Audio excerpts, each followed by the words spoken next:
Do you notice how I get quiet when there's no one else around? Me and you in awkward silence. Don't you dare look at me that way. I don't need reminders of how you don't feel the same. Oh, the burning pain. Listening to you harp on about some new soulmate. She's so perfect, blah, blah, blah. Oh, how I wish you'd wake up one day. Run to me, confess your love. At least just let me say that when I talk to you, won't you bed walks right through and shoots right out through my heart. And I sound like a loon, but don't you feel it to confess I loved you from the start.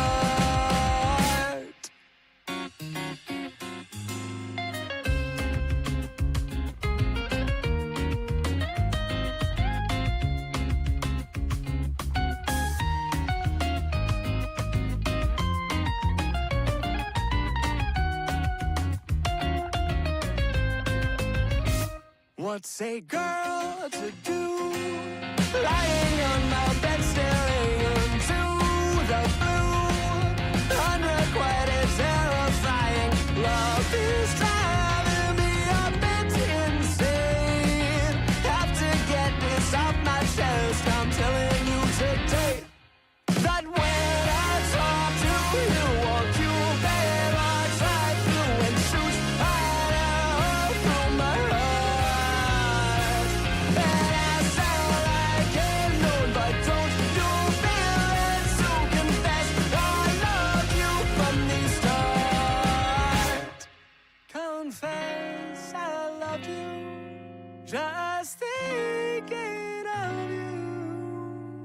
You know I've loved you from the start.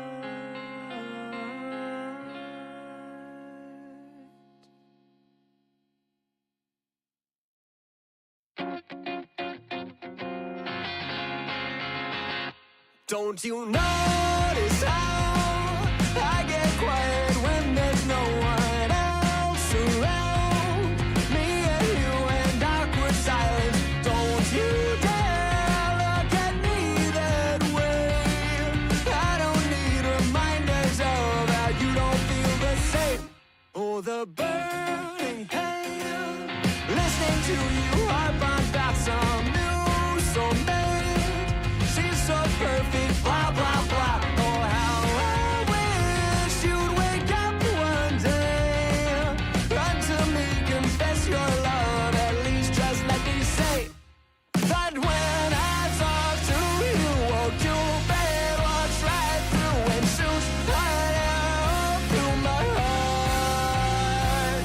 And I sound like a loon, but don't you feel it to confess I loved you from the start.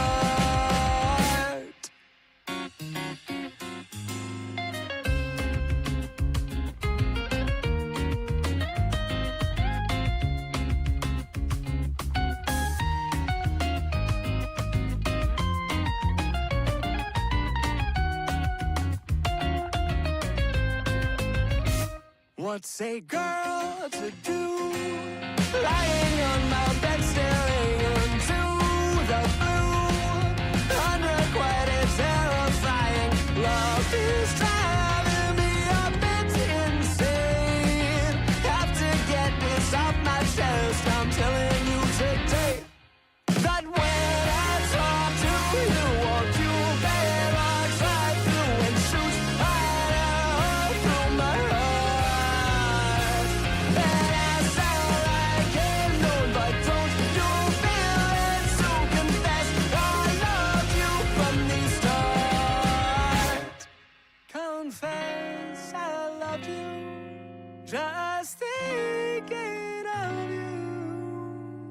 You know I've loved you from the start.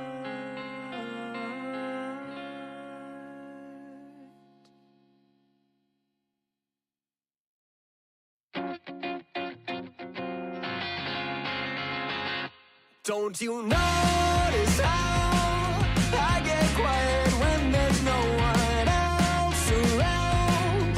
Me and you in awkward silence. Don't you dare look at me that way. I don't need reminders of how you don't feel the same. Oh, the burning pain.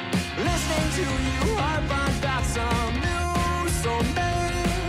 She's so perfect, blah, blah, blah. Oh, how I wish you'd wake up one day. Run to me, confess your love. At least just let me say that when I talk to you, won't you bed walks right through and shoots right out through my heart. And I sound like a loon, but don't you feel it to confess I loved you from the start.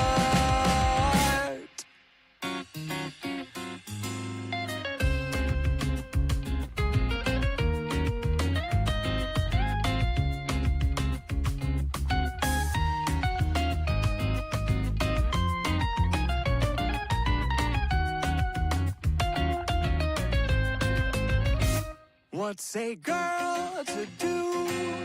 Lying on my bed staring into the blue. Unrequited, terrifying. Love is driving me a bit insane. Have to get this off my chest. I'm telling you today that when I talk to you, won't you bed walks right through and shoots right out through my heart. And I sound like a loon, but don't you feel it to confess I loved you from the start. Confess I loved you, just thinking of you. You know I've loved you from the start.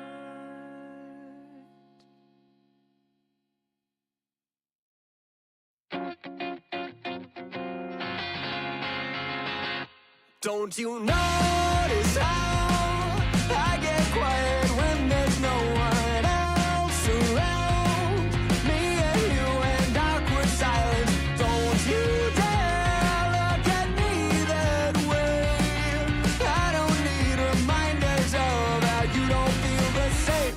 Oh, the burning pain. Listening to you harp on about some new soulmate. She's so perfect, blah, blah, blah. Oh, how I wish you'd wake up one day. Run to me, confess your love. At least just let me say that when I talk to you, won't you bed walks right through and shoots right out through my heart. And I sound like a loon, but don't you feel it to confess I loved you from the start.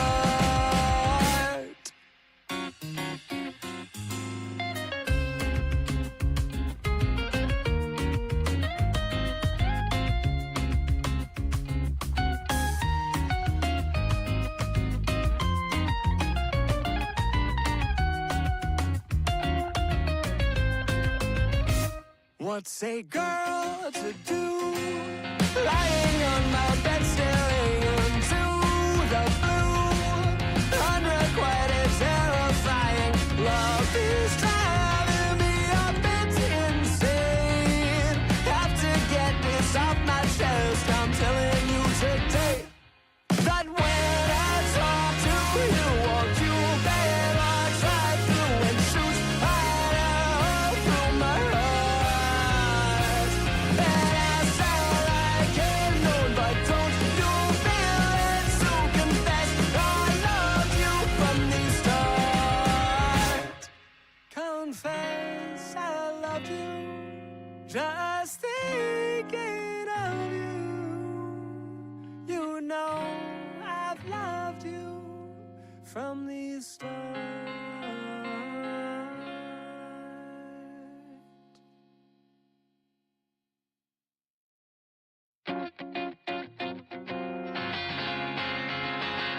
Don't you notice how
What's a girl to do? Lying on my bed staring into the blue. Unrequited, terrifying. Love is driving me a bit insane. Have to get this off my chest. I'm telling you today that when I talk to you, won't you better drive through and shoot right out through my heart. And I sound like a loon, but don't you feel it to confess I love you from the start. Confess I love you, just thinking of you. You know I've loved you from the start.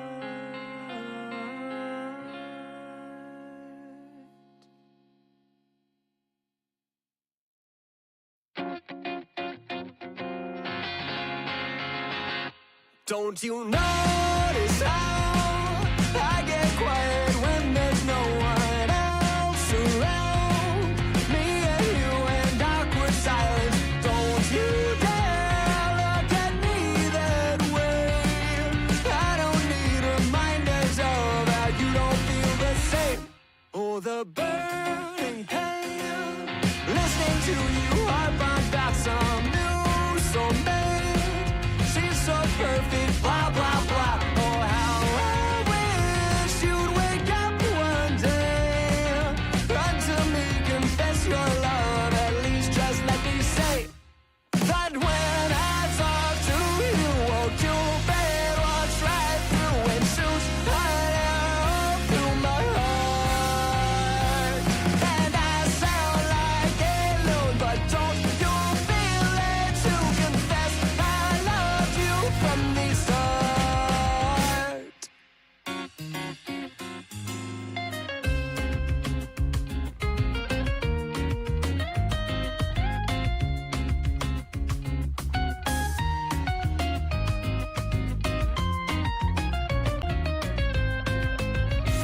What's a girl to do?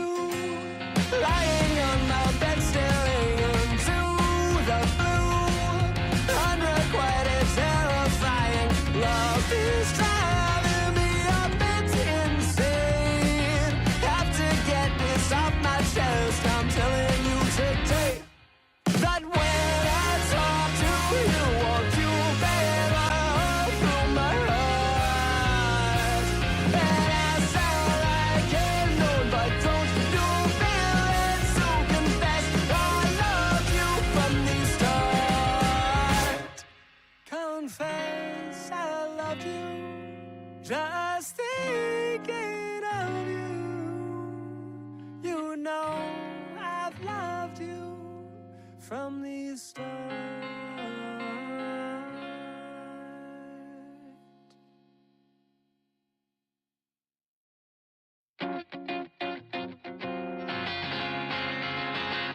Don't you notice how I get quiet when there's no one else around?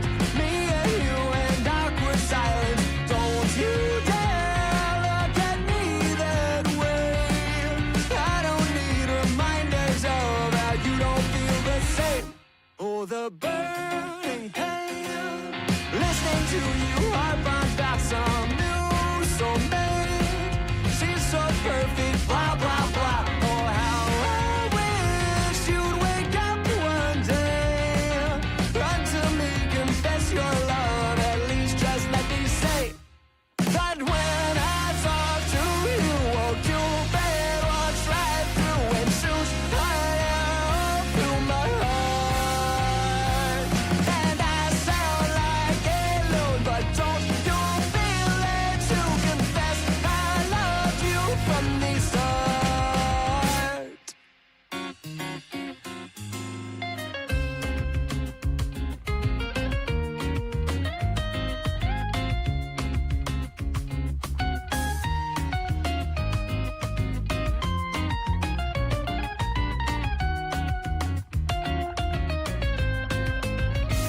What's a girl to do? Lying on my bed staring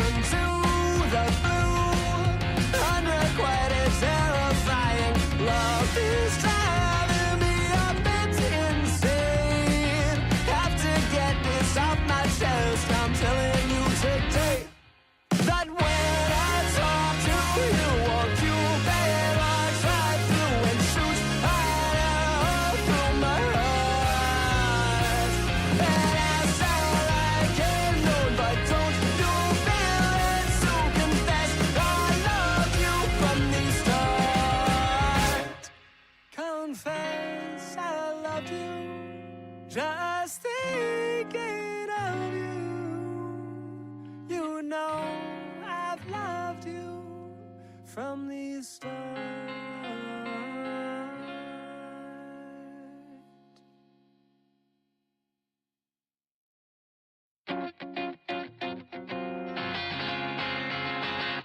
Don't you notice how no one else around me and you in awkward silence? Don't you dare look at me that way.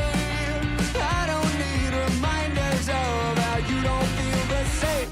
Oh, the burning pain, listening to you harp on about some new soulmate. She's so perfect, blah, blah, blah. Oh, how I wish you'd wake up one day. Run to me, confess your love, at least just let me say that when I talk to you, won't you bet what's right through and shoots fire through my heart. And I sound like a loon, but don't you feel it to confess I loved you from the start.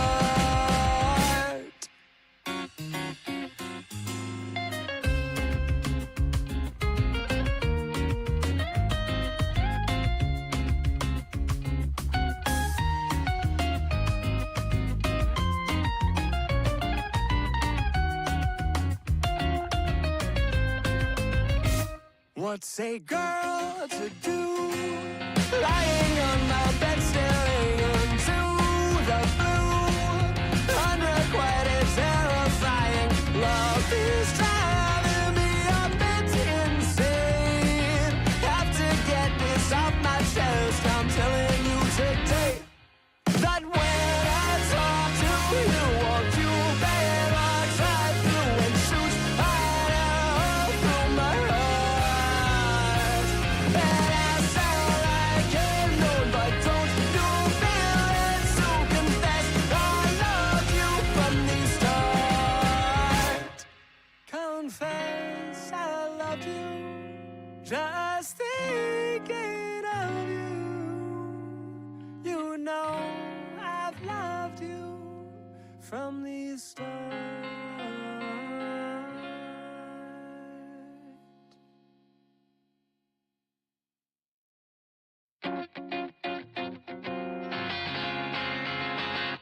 Don't you notice how I get quiet when there's no one else around?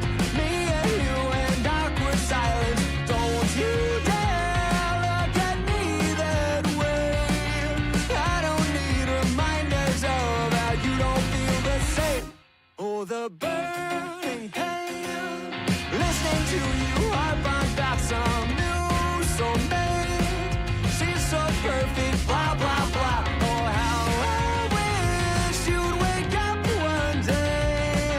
Run to me, confess your love, at least just let me say that when I talk to you, won't you bet what's right through and shoots fire through my heart. And I sound like a loon, but don't you feel it to confess I loved you from the start.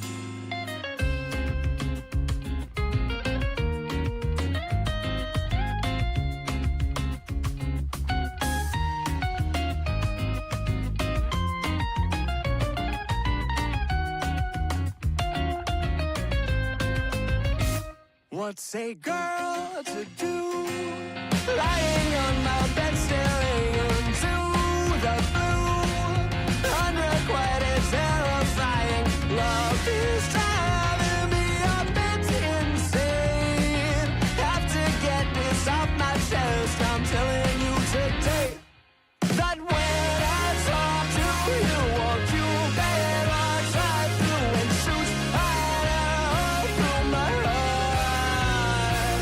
And I sound like a loon, but don't you feel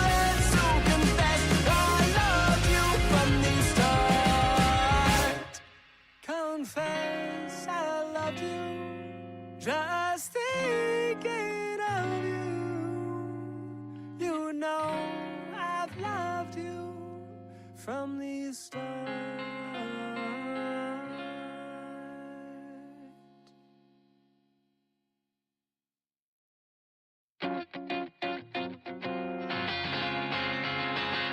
Don't you notice how I get quiet when there's no one else around?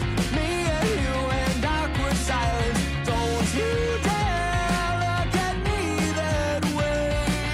I don't need reminders of how you don't feel the same. Oh, the burning pain. Listening to you harp on about some new soulmate.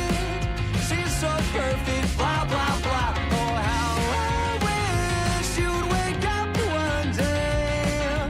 Run to me, confess your love. At least just let me say that when I talk to you, won't you bed walks right through and shoots right out through my heart. And I sound like a loon, but don't you feel it to confess I loved you from the start.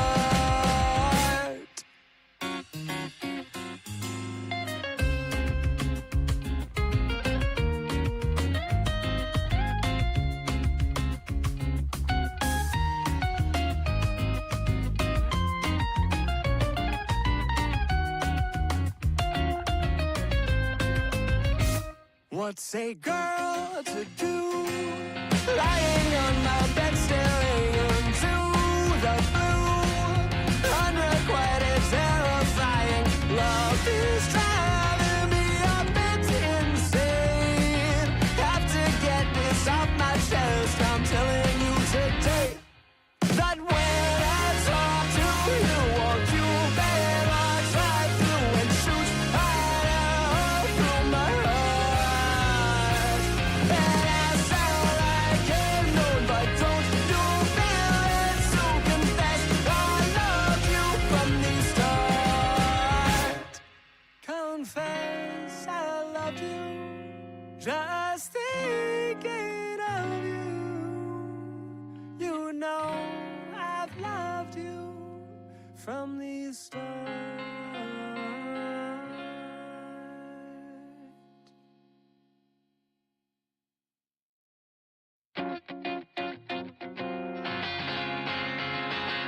Don't you notice how I get quiet when there's no one else around? Me and you and awkward silence. Don't you dare look at me that way. I don't need reminders of how you don't feel the same. Oh, the burning pain. Listening to you harp on about some new soulmate. She's so perfect, blah, blah, blah. Oh, how I wish you'd wake up one day. Run to me, confess your love. At least just let me say that when I talk to you, won't you bed walks right through and shoots right out through my heart. And I sound like a loon, but don't you feel it to confess I loved you from the start.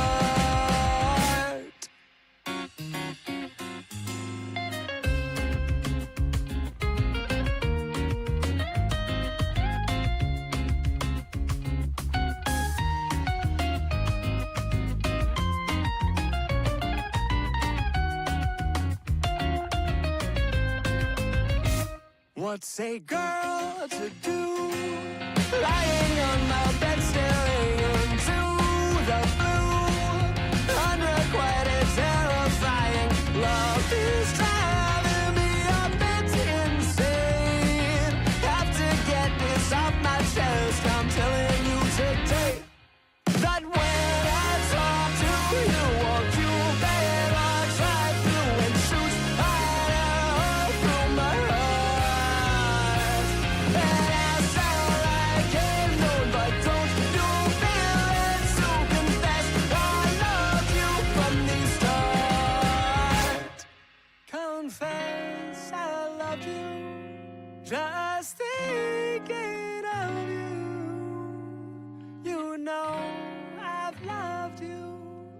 from the start.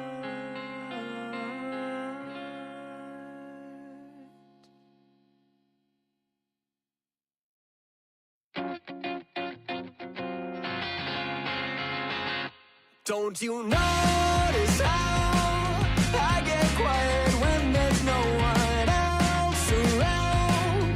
Me and you and awkward silence. Don't you dare look at me that way.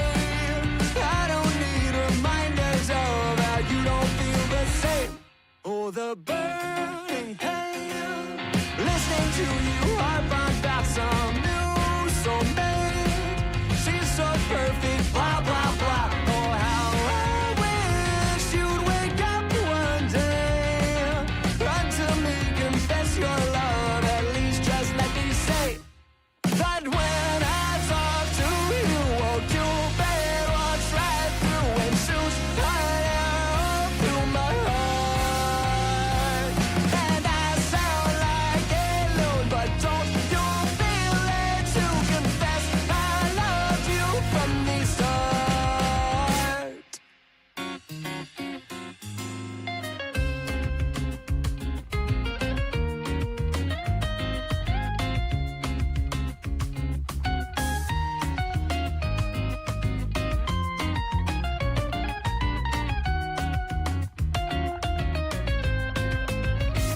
What's a girl to do? Lying on my bed staring into the blue. Unrequited, terrifying. Love is driving me a bit insane. Have to get this off my chest. I'm telling you today that when I talk to you, won't you bear walks right through and shoots right out through my heart. And I sound like a loon, but don't you feel it to confess I loved you from the start. Confess I loved you, just thinking of you. You know I've loved you from the start.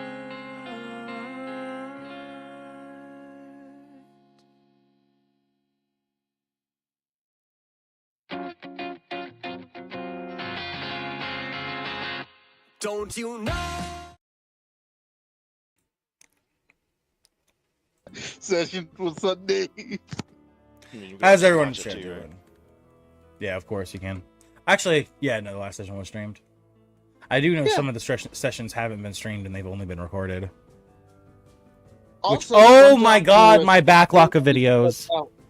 My backlog of videos is so bad. Oh, actually, no, it's not. Right.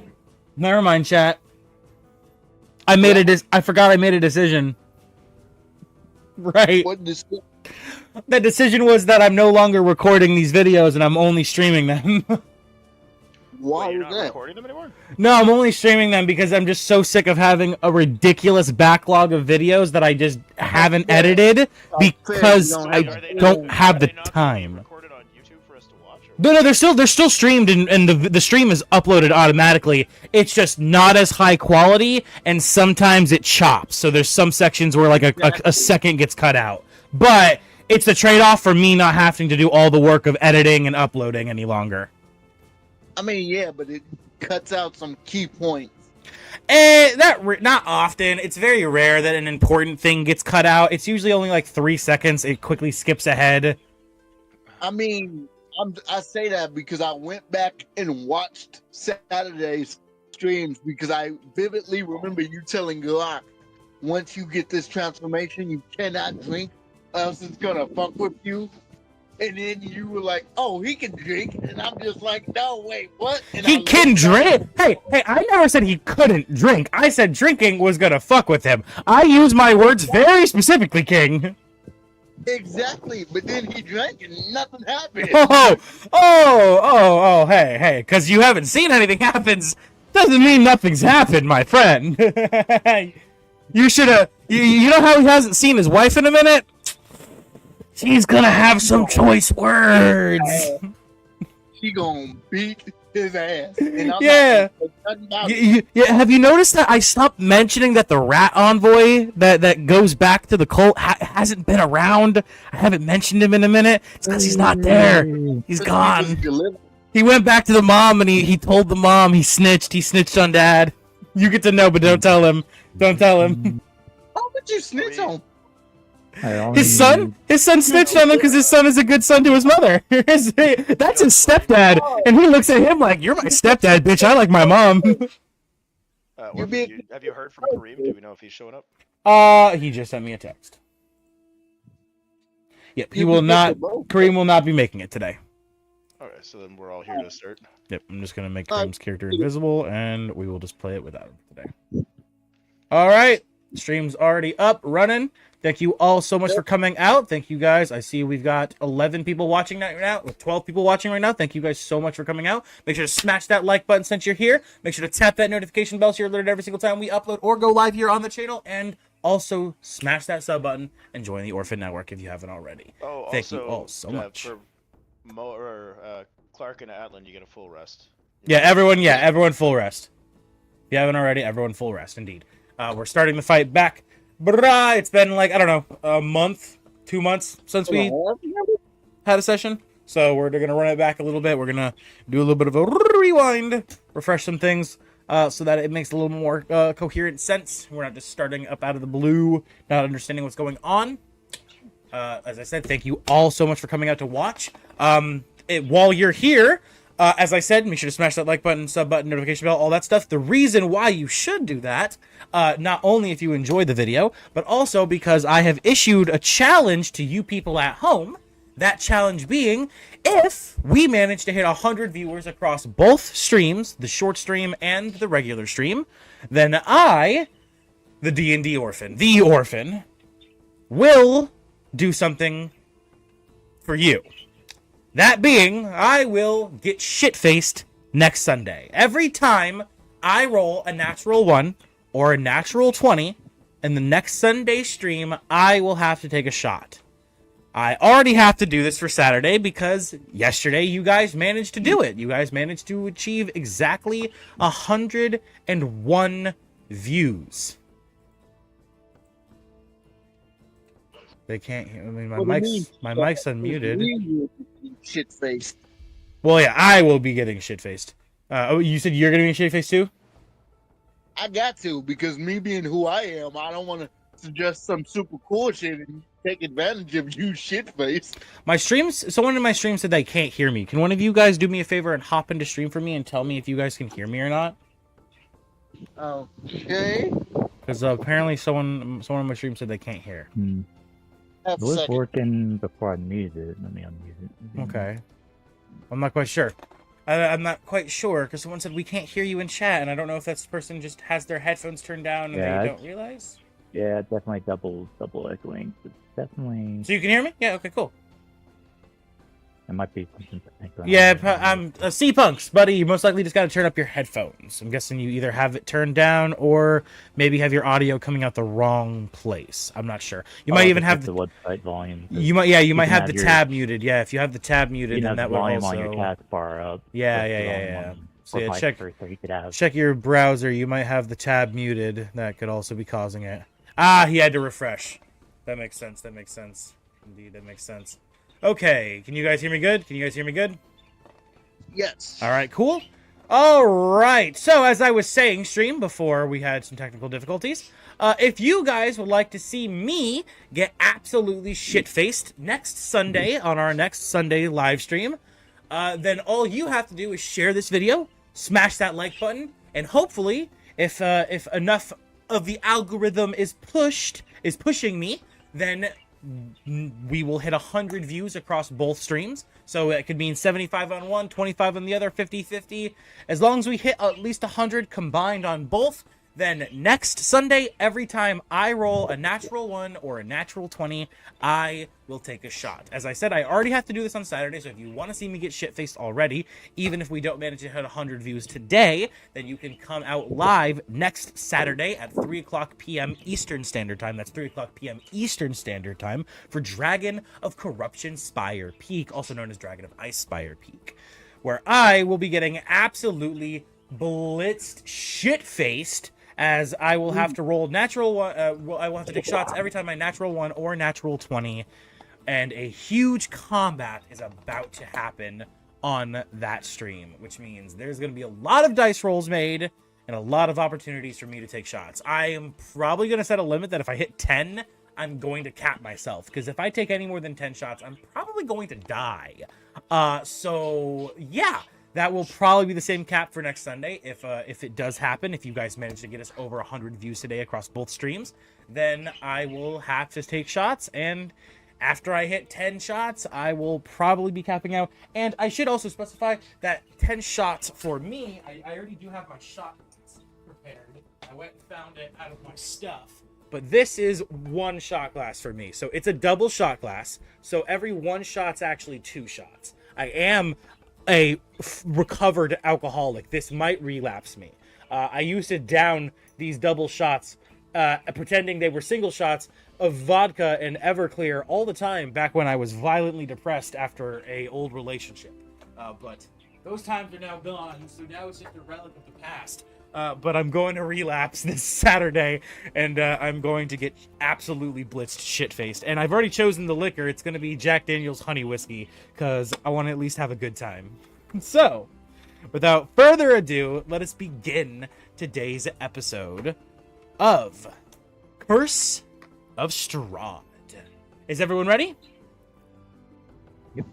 Yes. All right.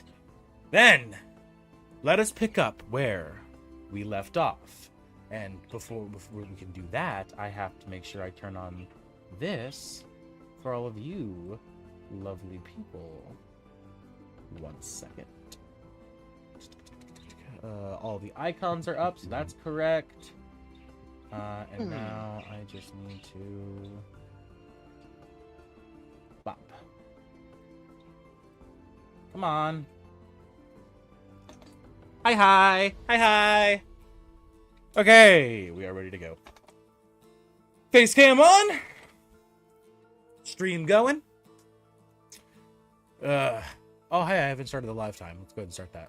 Scripts. All right.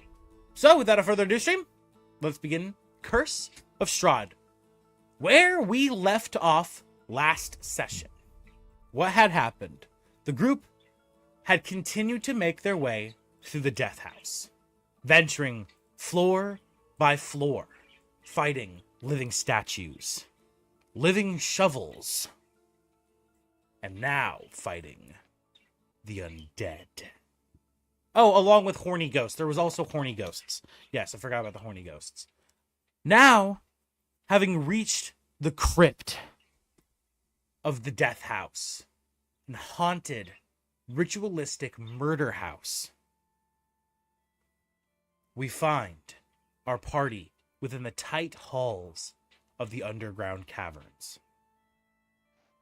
face to face with the hungering undead. As they lock eyes with these foul creatures, we begin to zoom in one by one on each of our players to introduce their characters. Gang, we're going to do a fun little exercise. When I say your name to introduce your character, after introducing your character, I would please like you to roleplay out you encountering these zombies as they reach themselves from the ground, crawling from holes in the earth and lumbering towards you all. Starting with the top and the most amazing of all, Atlas. Please introduce yourself.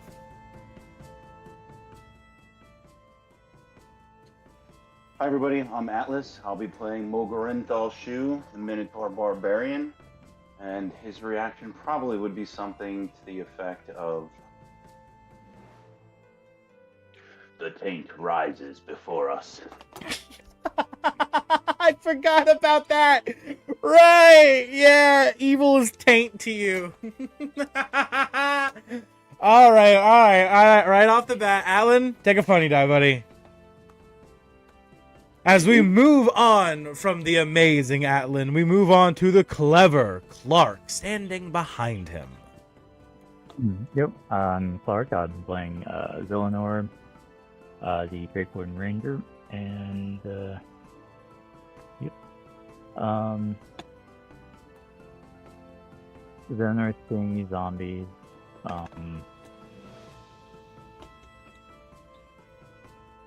They would sort of check his sword sheaths and all that, make sure they're all loose and whatnot. And pat his dragon Nick on the head and sort of do a kind of like your typical like free fight, just stretching the shoulders, cracking the neck type thing. Okay, understood. As the little dragon squawks at you, nuzzling into your hand, a little bit of lightning, right? I guess in this case it would be blue, but the element of the dragon's lightning, right? It can be everything, pretty much. Did you choose? Because don't you have to choose like a single type when you? Technically, mechanics-wise, once I actually get that ability, whenever I resummon it, I can choose it. You can change element. Okay, I forgot that. I didn't know you could do that. All right, well, in its current state, at least, it nuzzles into you and it shoots out a little crackle of electricity as it barks, essentially readying itself for combat, staring at the hungering flesh before you all. From there, we have the Killer King. Hello, I'm King. I play Ghost, the human rogue. His real name is Isaac. Ghost is an alias. And as to how he feels about this situation, he's probably just sitting there thinking, I hope I have enough bullets. Very well. To preface, the reason he doesn't speak is because he's also mute. From there, we have the tenacious Twisted. Hello, I am Twisted. I'm playing Azuriel, the cleric of the War Domain. And as I see everything rising out of the ground, I'll ready my shield and put it before me and be like, it's time to smite these evil things in the name of Torm. And as you say that, the last member of the party speaks up, the smallest of all, as he claps his hands from Isaac's shoulders. Oh, yes! Get him, big mans! Get him! As we are all introduced to the DM NPC, Hobgi, the Spore Circle Cleric, who is, of course, a goblin. And with that, we now begin today's episode and today's combat. As everyone, please roll initiative. As I do the same thing over here for myself at home. As now, we talk to the people watching. All of you people at home, what are you excited to see for today's episode? Are you excited for today's combat? Are you excited for today's roleplay? Who of the characters so far that you've gotten to see intrigues you the most? While we do our technical things over here on our side and begin ready for the fun combat.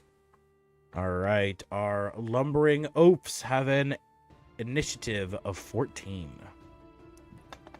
Safe to say I'm going first. What'd you get? 30. 30? 30. 30? 3-0. Yes. How did you accomplish that? He's alert. Remember, he can't be surprised. So he gets a +5 to his initiative. And is your initiative already +5? My initiative is a +4, but you also let me keep the other alert feat. So he also adds his proficiency bonus. Whoa. You have 2 feats? Why do you have 2 feats? You should only have 1 feat. You let me keep it. We had a whole conversation about this back in the day. You made a list. You were gonna make a list that equals. Oh yeah, I was gonna Yeah, but that was because everyone else was and going to then- get a feat as good as the new alert, but that was in exchange for the old alert. Yes, but then I said, "Do you want me to get rid of the old alert?" You said you can keep it. I think I Hang meant on, to say something else. Hang I was on. gonna say that wouldn't be fair to the rest of us if we all didn't I get know the it extra wouldn't be ability. fair. Yeah, because I- I definitely wouldn't have meant to say that. Hang on. Let me search the conversation. Because the idea was that I was going to give everyone else a feat as good as the new alert feat because it's essentially a boon. So that was the idea there. Hang on. Good.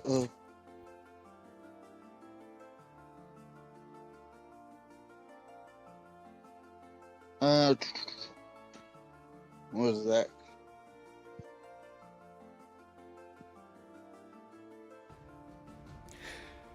Okay, well, regardless, you can keep the new alert since it's the better one, but remove the old alert, and then I still have to make that list. So everyone here, message me privately after session, reminding me to send you a list of potential boons you can take to switch out for your current feat, because King's alert feat is really ridiculous. It's really, really good. What does it do? He literally can never be surprised. He's literally. Oh, I can be The surprised. old alert does that. That's what I have. Well, it also gives you a +5 to initiative and a bunch of other stuff too. I forget. There's a reason why the new alert feat is like ridiculous. It's No, better I'm than the saying old one. The old alert feat was you get +5 to your initiative, I think, and then you can never be surprised. I think that was it. There's stuff to the. I compared it to the old one, and the new one is ridiculous. But regardless of that, Hang on. Let me. well, let's not take time to do that because let's get combat started and let's go. No, we can start, but that would just be a -2, so my initiative would still be a 28. Okay, 28. That's fine. Yeah. Okay, and then Hobgy needs to roll for him. All right, and then his is Forget. +2, so his is a dirty 20. Hobgy goes second. Okay, all right. With that being the case, Isaac. Quick shot at him. The guy in front of me. Oh yeah, you can shoot over Azuriel. Yeah, you don't need. Yeah, you can do that. Sure, I will do that. You could also just shoot under his legs. You could do like a penis gun. Penis gun. I mean, if I go prone, then that would probably like. You don't have to steady my prone. You just aim. crouch. You just say you crouch. Yes, I know. I'm just gonna crouch and shoot the guy. Whatever. You don't have to go prone. Prone means you're crawling. That's fairly. Anyway, do I get advantage since Azalea is like right next to him? No. This is not a campaign where side by side gives advantage. Only actual flanking. Okay.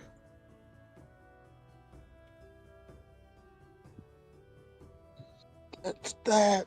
Let me make this roll.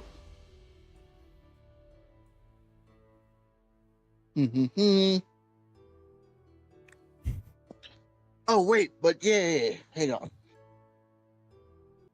23 to hit. That will hit. Okay, so that's 2d8 plus 4. And then a sneak attack, I believe I can apply because Azario is within 5 feet. What was that? Sneak attack for what? Azario is like within 5 feet of this creature, yes? Why would that apply sneak attack? Because you don't need advantage on the attack roll if another enemy of the target is within 5 feet of it. But how does that apply to sneak attack? Sneak attack's when you're stealthed. Sneak attack literally says in the description you don't need advantage on the attack roll if another enemy of the target is within 5 feet of it. Like it's Yes. sneak attack. It's just what it is. Okay, Yeah. got it. That's what they call it. Alright, so 2d8 plus 4 plus 1d6. Okay, let's see what we can do here.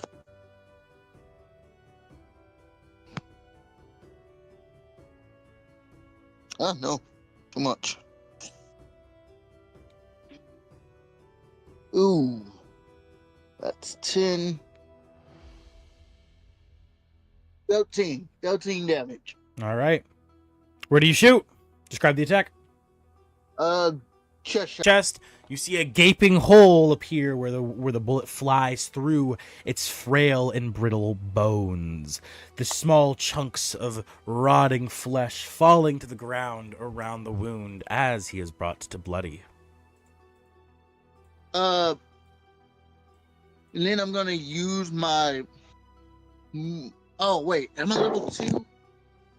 Yes, you are all level 2. Yes. Use that. Maybe. Let me check something. Sorry, it's been a while since I played this guy. Is activating sneak attack that way a bonus action or is it a free action? No, it's a free action. Free action? Just making sure. I just can't have disadvantage, and the person that's within 5 feet cannot be incapacitated. Got you. I'm gonna move out of the line of sight, so I'm gonna move to the right a little bit.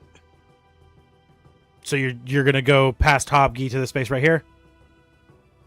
Well, can I stand on Hopkey's space or no? No, that's why he hopped off your shoulder when the combat ended, because you can't occupy another creature's space at the end of your turn. Okay. So yeah, I'm gonna go past Hopkey, and then I'm gonna use my bonus action to hide. Right, he's attached to you. Mm. Oh, So God. He's all fucked up now. Oh, it's all fucked up. Okay, hold on. should I Detach. roll stealth? Yes.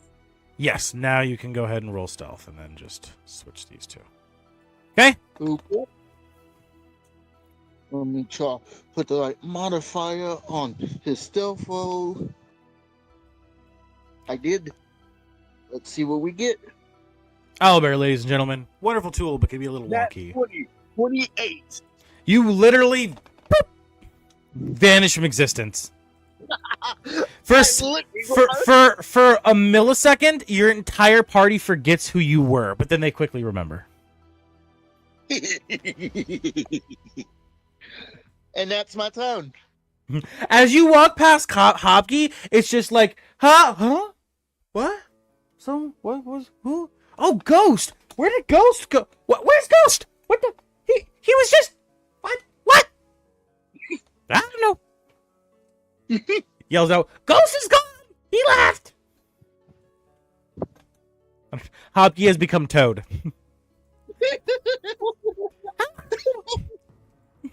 Alright, as you end your turn, and Hopkey begins his turn. As he peeks out from the corner. Oh! Bad! Kill! As he's gonna use some magic. See, now here comes the fun part of, I have to fucking play back and forth bounce between the source and, of course, my character that I'm playing currently as the DM NPC. Apparently, Hobby's the Circle of Swamp because I didn't have access to Circle of Spores. Fucking wonderful. Anyway, as he puts his hands up and he says, what does he say? He says, stand still! As he casts Entangle on the one to the right of Azuriel. Creature has to make a strength saving throw. Let's go ahead and do that. He fail. Grasping reeds then sprout from the ground as they wrap around the zombie, and he is promptly tied in place. Because he is now restrained.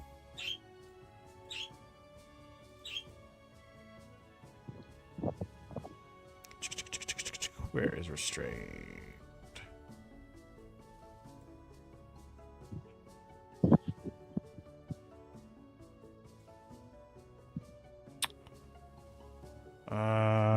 What effect do I actually apply to him? Restrained. Yeah, restrained. Why do I not have a circle for restrained? Yeah. Yeah, why do I not have a circle for restrained? Did I go past it? Default Albert. Ah, I found it. I'm fucking blind as a bitch. That's why nobody can see ghosts. To look over at you, Azuriel, and he's gonna look up at you, and he's gonna, expecting no answer, he's just gonna go, yeah, yeah. And he's gonna end his little guy. and he's gonna end his turn. As Mo, your turn begins.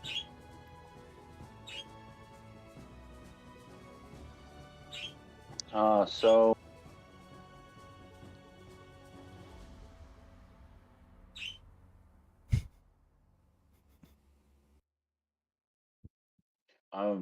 Mo's gonna push past the injured one. Okay. So that's 10, 20, not- 20 movement to get past Azuriel and the injured guy. And I'll attack this one. Okay. All right. You push through, literally, boo, boo, knocking past Azuriel and the injured zombie as you stand before the. My great axe. All right. Roll to hit. Swing it up and throw it down. 19. It hits. D12.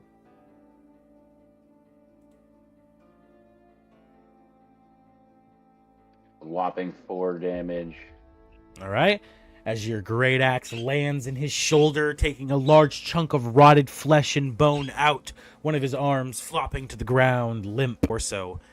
The zombie does not seem too phased by this, however, as it looks to you and it snarls its gnashed teeth. So I have hammering horns, which is after I succeed on a melee attack and use a bonus action to shove the target.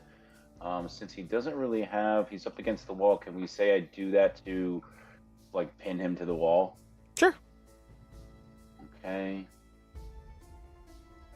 So it needs to succeed 13 strength saving throw. Okay, strength saving throw. It does indeed pass that. The 16. Okay, so I guess he's just not pinned. It doesn't deal damage, just to As you move him. as you push the great axe's handle or shaft, yeah, shaft. As you push the great axe shaft against his neck, you literally see the neck bone pop, and it like snaps, and you kind of fall forward as it drops back onto his neck, and you see the flesh kind of fuse back together as you quickly like let go and you pull your axe back as you I just did like a little Lego guy move. That's my turn. All right, ending your turn as they will begin to attack, starting with the one you just attacked, Mo, as in response it tries to claw you.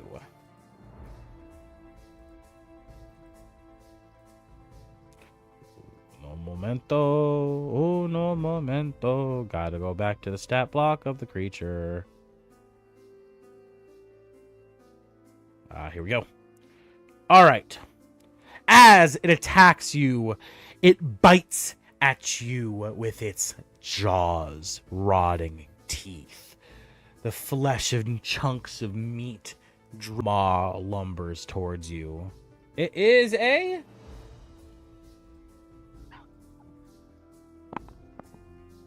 natural 20 to hit. And since Avanus is here, that means no silvery barbs. So it will just crit 2 times damage, meaning Jesus. Okay. Shit. 4d6.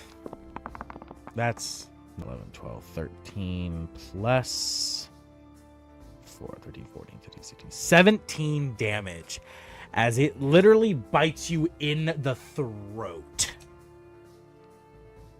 ripping a chunk of meat out, just barely missing your vasculatory vein, which would have obviously caused instant death. I assume you're bloody. Yes. All right. As the ghoul ends its turn, we move to the one behind you, which strikes at Azuriel, as at him, attempting to strike through the cracks of his armor, the points where his elbow meets his arm, and where his waist needs room to breathe. As it strikes, that is a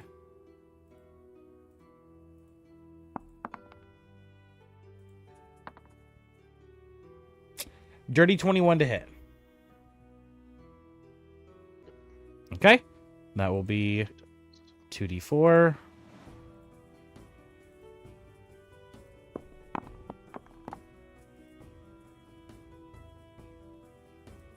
Six damage as you feel the zombie's fingertip hook into where your arm, your elbow meets your arm, the crack of the crevice where your armor plates don't quite perfectly meet, and you feel it rip a small chunk of meat out. You can feel. Oh. Well, I mean, I guess it does hit hard enough to rip through it, since it did hit hard enough to hit.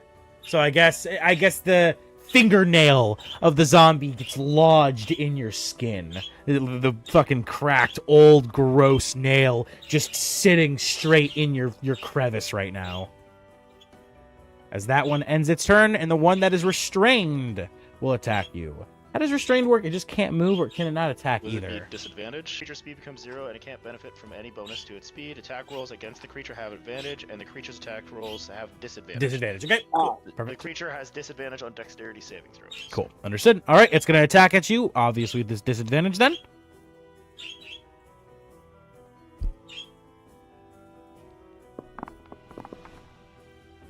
That is a natural 1. Would you like to use your reaction to attack back? Sure. Okay. All right. With a natural 1, the creature attempts to attack you, but with the vines tangled around its waist, you see as it lumbers forward to strike, it slips, and as the vines won't let its legs move. As it falls, you see it begin to knock itself prone as you have an opportunity to strike. It is now also prone.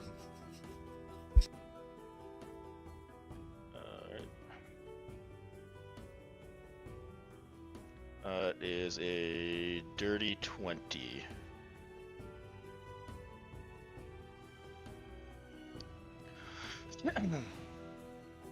DM.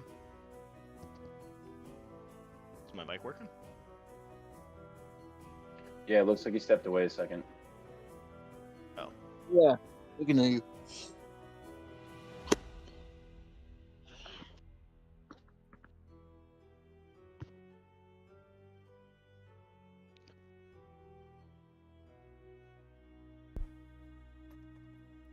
Sorry about that. I'm back. All right. Dirty 20. Dirty 20. That will hit. You said he's already prone, right? Yes, he is now prone. He was already prone, okay. Yeah, he knocked himself prone with the missed attack. Well, he would have been prone regardless if not after hitting him. But anyway, or my attack is D plus 4. That is max damage. That is 12 points of bludgeoning damage. 12 Also, points of what kind bludgeoning of damage was the other last person attacking me? That was slashing damage. Okay. All right. You can feel and hear his backbone and spine just snap in several places as you see you've brought him to bloody. All right. And that ends your turn? That wasn't my turn. That was my reaction. Oh, right. That was just your reaction, right? The zombies are still actually in their turn. As that one now ends its turn, the last one will move into sight. And will end its turn. Actually, does it have enough movement to get past? It does. So, in fact, it's going to lumber past this one, 10 feet, 20 feet, 25 feet, with this max of 30 from the previous 5 movements. So, it's going to move past you, Azuriel, slowly lumbering through as you attempt. It literally, as you swing down the hammer on the one in front of you that has fallen forward, you see the zombie just slip past you as it lumbers towards Zelenor and it bites at him. Zelenor. That is a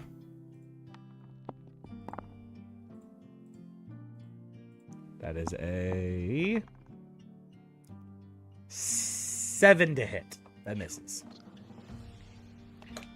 All right. As he tries to snap at you, you see your little dragon headbutts him, literally bopping him on the head as he comes forward at you, staggering him back to his space as he ends his turn. And Azuriel, your turn begins. All right. Yellow, burn, and cast Word of Radiance. Word of Radiance, okay. So each of them needs to make a Constitution save. Okay. That is going to be a 3 across the board. All right. So they each take a D6 radiant damage. Which, of course, since they're weak to radiant, you'll go ahead and do 2d6.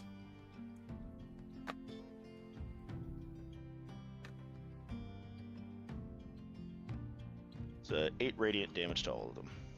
8 radiant damage, okay. To actual dust as his body explodes in hellfire, in holy fire, as he vanishes, turning to ashes on the ground. The one restrained is looking damn near almost dead. This one is almost bloody, but not quite. Does it hit the one that's in front of Mo as well?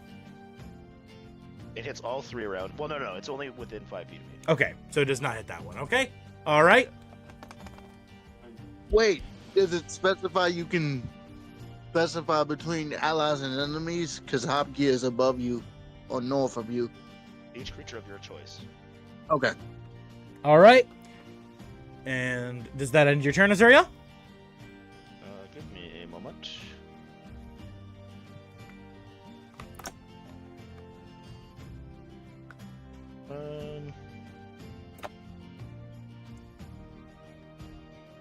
Yes. Okay. All right. Zelenor, your turn is up.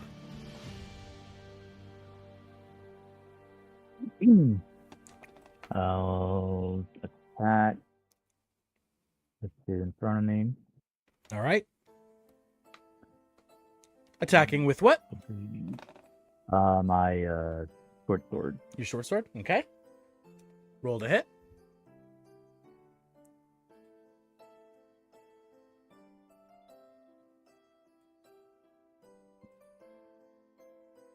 Sadly, that will not hit.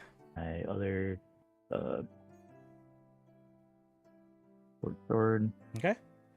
Dual wielding 2 short swords. You take a first slash and it misses, and taking your second slash.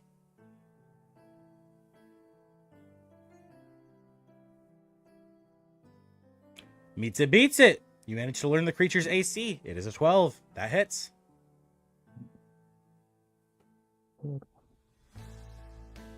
Three.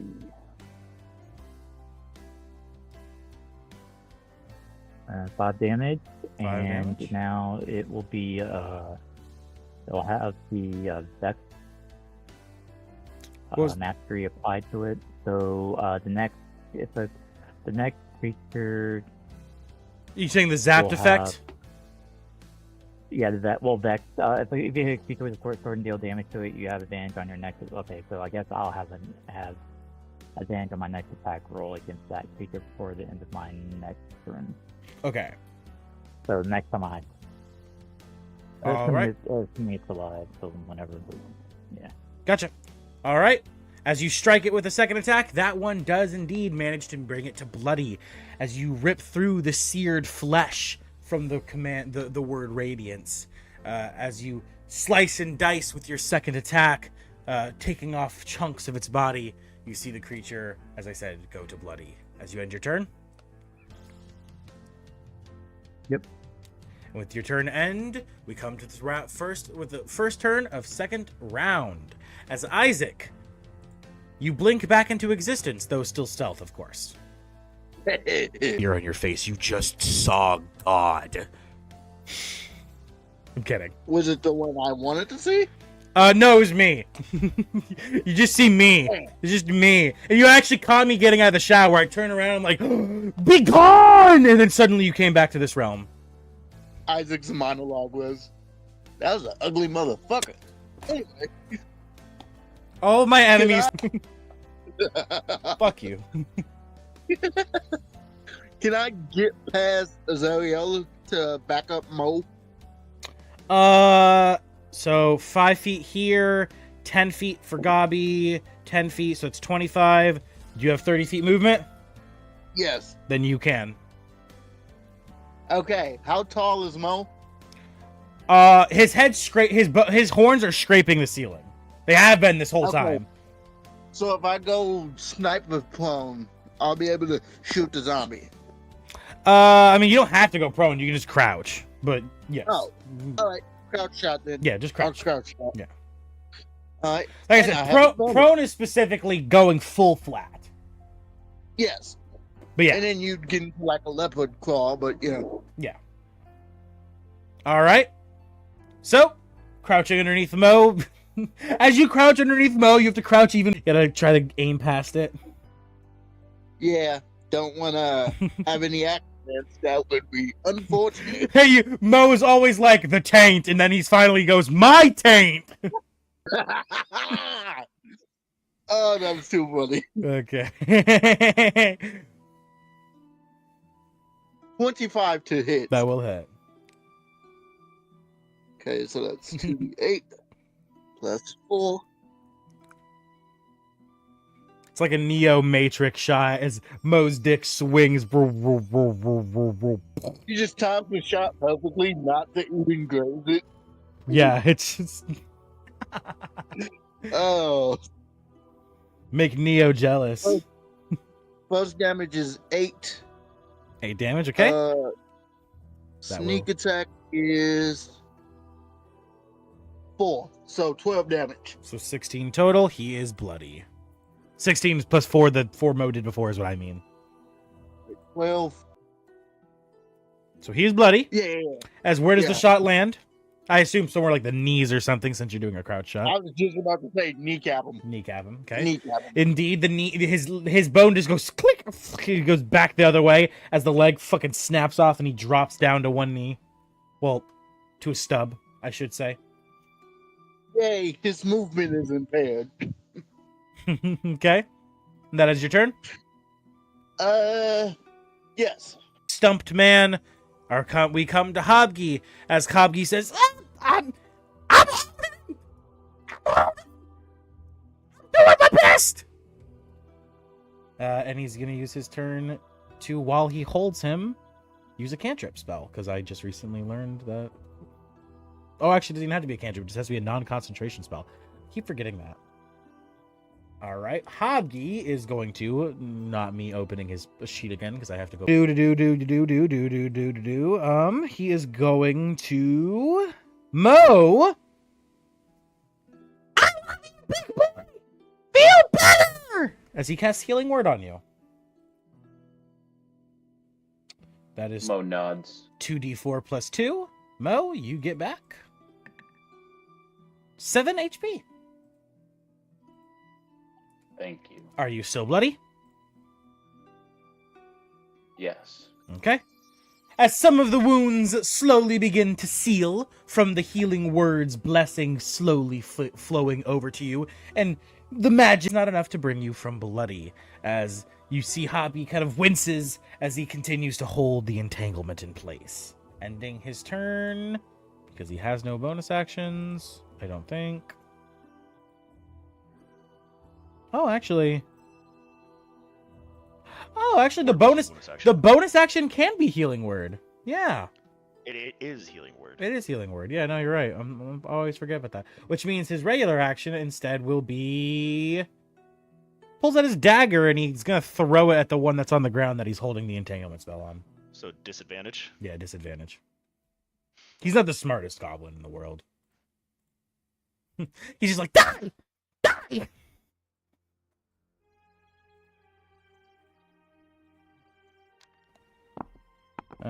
Oh wait, it's disadvantage then brought back to regular because he's entangled. Because he's knocked down, but then because he's entangled, attacks have advantage. So instead, it's a regular attack. Nat 20, baby! Yes, that's a nat 20 I like to see when it's on an enemy. Okay, as the dagger flies forward, lodging into the zombie. That does... Don't tell me I forgot to actually put a dagger in. His inventory is completely empty because I forgot to It's a fucking... D4 plus his dex mod. It's a D4 plus dex, thank you. Because I forgot to add anything plus to his... dex plus proficiency. He doesn't have proficiency, so it's just +2. Okay. Alright, so... 8 damage as that one dies. As he throws the dagger, says... And it lands right in the back of the zombie's head. Just dead. All right. And Hobby goes, he looks at you as the concentration spell ends, and he takes a big sigh of relief, Azuriel, and he gives you 2 big thumbs up. Yeah! As he ends his turn. Get him. Mo, you are up.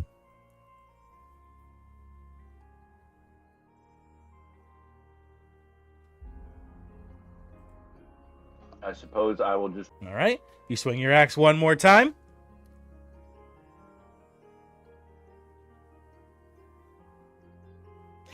The zombie's down one arm, down one leg. Now he's not down anything because that's a miss, sadly.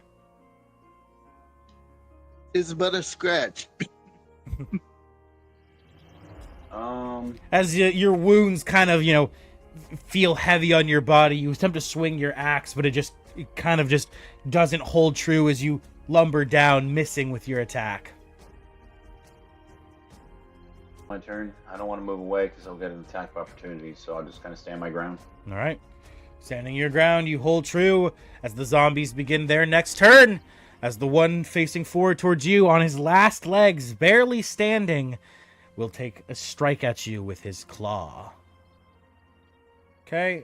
Roll to hit. I will give him a disadvantage too since he is on his knees. And he only has one arm. Yep. 14 hits, okay. Alright, that is 1d4 plus 2.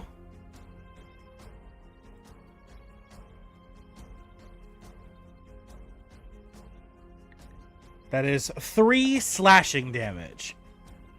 As he as he slashes at your thigh, leaving a little bit of a cut, but not doing too much.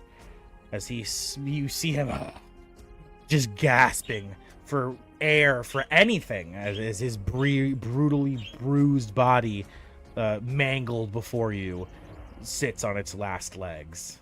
Last stump, to be fair. As the last zombie will take a strike at Zelenor, attempting to bite him. Zelenor. That is a 18 to hit. 15 HP, so that is. All right. That is 2d6 plus 2.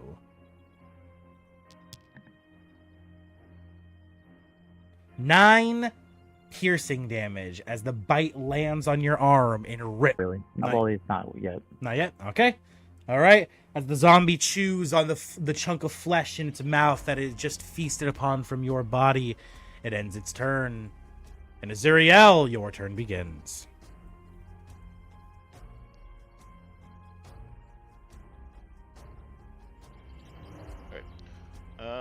So this one that's engaged with him.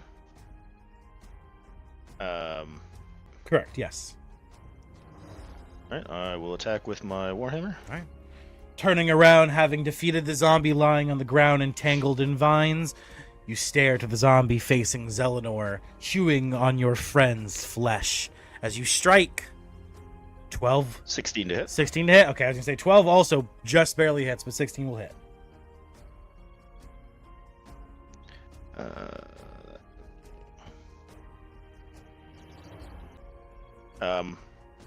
So after telling them all to burn and watching them erupt in fire and a little bit more chaos clears around, I see a dagger come flying past the side of my head into the one that was on the ground, and I'll just whip around at the one that is beside me, and as I whip it around, I just bring my Warhammer down, crushing its entire head.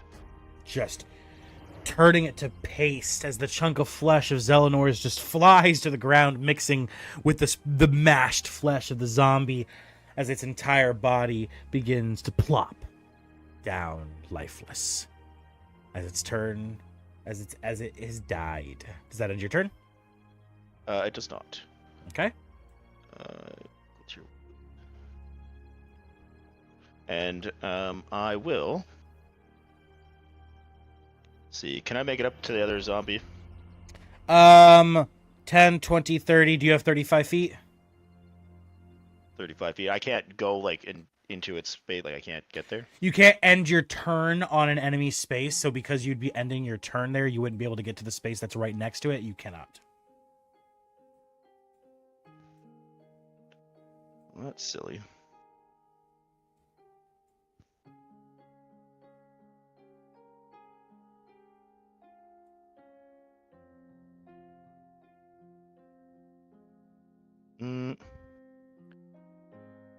You could free action swip weapons to like a ranged weapon and take a shot, or like throw a dagger or a short sword. Maybe a ranged cantrip. Cantrips. Oh, right. You already used your main action, right? Fair point. Because I can only do I can with my thing. I can do a melee attack. Yeah. All right. Well, then that's my turn. All right. Zuriel, ending your turn, we come to Zelenor. As Zelenor, the zombie before you, is splatted by your ally as you can breathe a sigh of relief, now safe. What do you do? As I move up here, get down to there to attack. So he's not melee.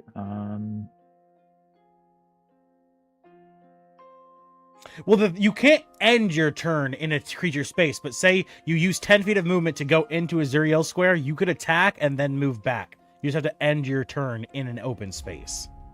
Alright. I guess I'll So yeah, make an attempt to, I guess, a bow attack here. Okay. Shooting to the side of Mo from a small gap between his arm and his torso. The arrow flies at the zombie. Does it hit? It does indeed. Roll the damage.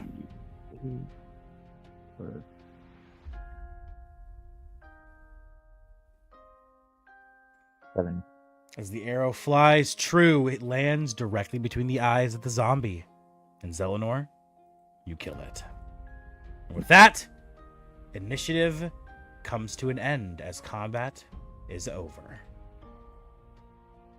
As silence slowly fills the halls, the ground, the groaning and grunting of the undead now ceased. Cold air wafts from deep within the crypt as you hear the sound of screams.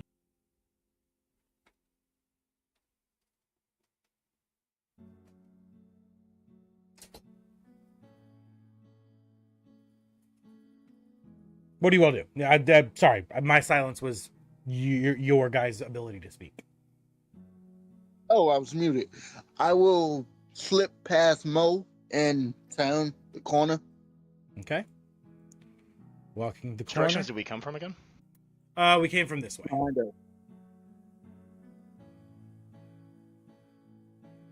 Just gonna start inspecting the area, looking for anything valuable. Yeah, I'm going to walk into the room and sort of give it a once over. Let me know if I should roll perception. Oh, what? Why am I being...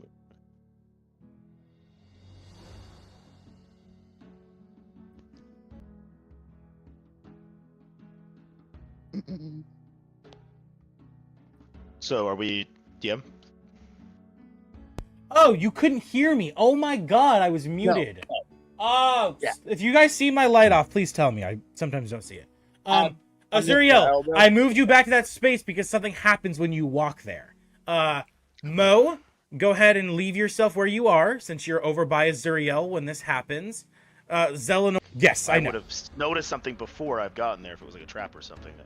I'd like at least a chance to. It's not a trap, but there is something. If I'll let you roll an investigation roll, and see if you notice it before you, or perception or investigation, either way, to see if you notice it Perception. before you get there. Yeah, either way. While he does this, Mo, You happen to be in the same area as him when he was doing this, so I'm going to say you are also here. Hobgi follows you, Azuriel, so he's on the table behind you. Zelenor and doing this while this is happening. Yeah, I went down here to perceive or investigate whatever required. But yes, I'm down here where my character is. Understood. I got an 8. An 8, you don't notice shit. Mhm. All right. Is that a perception check? Yeah, Yes, perception check. was indeed. Okay. 1 second. No, I mean, do I roll one? No. This is just for Azuriel. Azuriel, roll one more time. I'm gonna say Hobgi gives you advantage. He follows you, so he's helping you look around. It was a 3. So I'm just gonna add because my guidance bonus was a 3. That's fine. So I'm just gonna leave that. That's Just fine. remember what it was. That is still gonna be a fucking roll a 3 and a 4. Wonderful. Yeah, Okay. That's a 9. Sadly, still does not help you notice this. No, that's a 10. Sorry. Yeah, still. Well, actually, maybe a 10 will. Let me.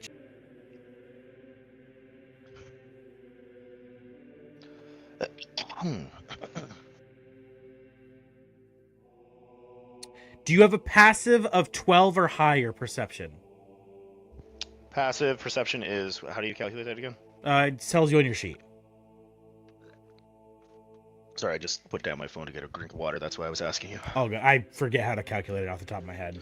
Is it 10? it's 10 like- plus your whatever? I think it's 10 plus. I think it's like your proficiency plus 10 plus your- proficiency plus the skill.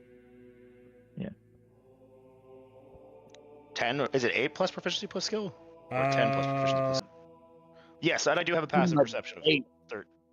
13. Yeah, because I was like, yeah, it's 13. Okay. If it was the way you just said, it would be 15. Okay, passive Yeah. perception of 13. That's still high enough. You actually do notice it. So you get the opportunity for a dex save, not at disadvantage. As you step into where you're standing, and you hear something. Azuriel, clicking, crawling, the sounds of as you look to your right, and you see slowly dropping down from the ceiling and spreading open its tendrily mouth is a grick.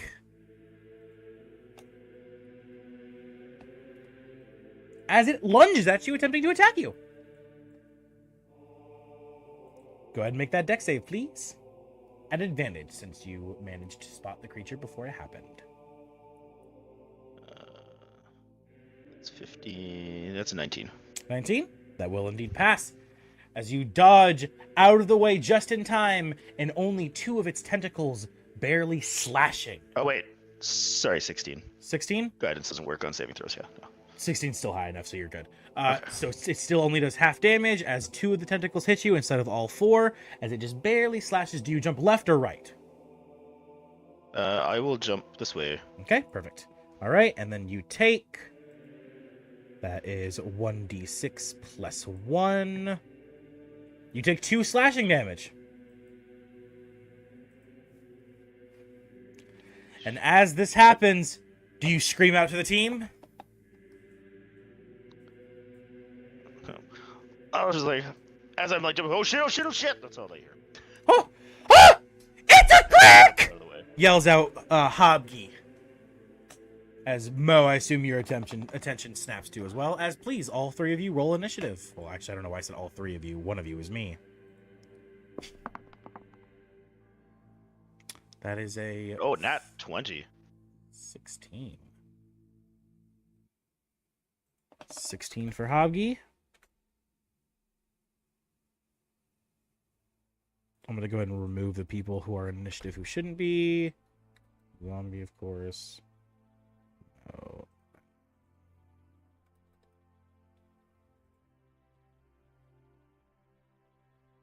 Okay. Let's do 20. We'll put you higher. Okay, cool. And then the Grick. Need to add to initiative as well. And Grick now rolls. So did he, when he said, you said he was lunging past me, does he end up here? He was lunging jumped out of at you, not past you. It's his tentacle. His Yeah, so tentacles, as I his jumped out tentacles of were the way, trying he to would have grab. been in my space then, right? It's not like a movement lunge. His body's like a big centipede, right? So when he attacks, he has to lunge, right? He doesn't have arms or anything. His tentacles are on his face. So like lunging is just like when a snake strikes at you, right? It goes back to where it was, strike forward then back. You know what I mean? Okay. Yeah. All right. So the Grick still does start a turn here. That roll was a so 12 total. Okay, the Grick's initiative is 12. And that was what, piercing damage? That was slashing damage. Okay. Slashing damage. All right. And with that, now combat begins. Zuriel, you are indeed up first. A vile creature. I will attack it. Okay.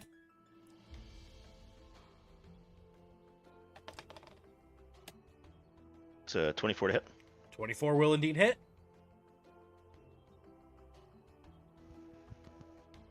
It's 8 bludgeoning damage. All right. As you slam into the Grick, you can feel its stone skin resist the bludgeoning damage as it takes half damage. So that was how much total was the original? 8. 8 becomes 4. Is it a magical weapon actually? No, technically a +1 weapon. That's magical. Because of a feat. That's because of a feat doesn't. Okay. Yeah. Got you. Understood. Doesn't count then. All right. So he takes 4 damage as it hisses at you as its beak chirps behind its tentacles. As you end your turn. Nope. Bonus action. I'm attacking him again. Okay. Bonus action to hit again.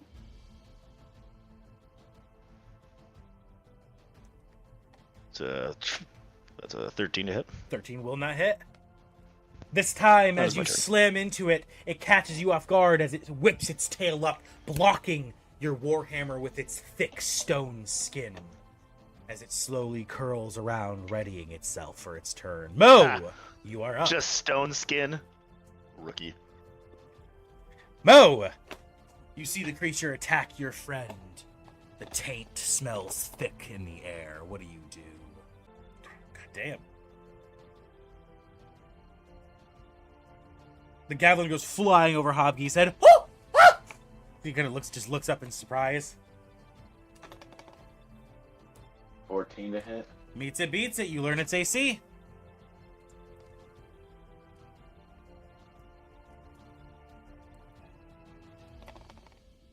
Nice 4 damage.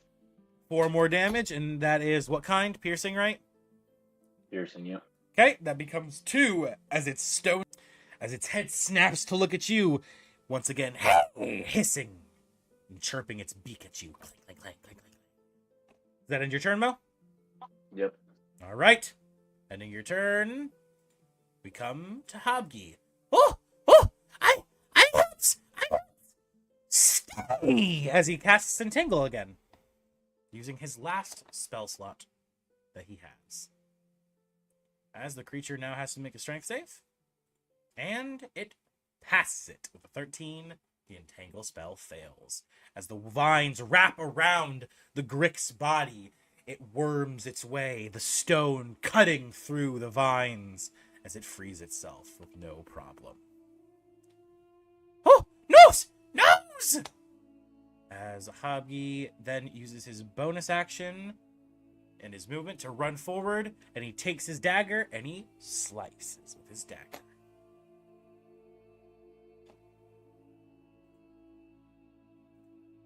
That is a back on Hobgie.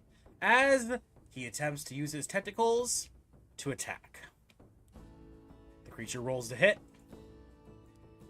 The creature gets a total of 13 to hit. Does that hit Hobgie?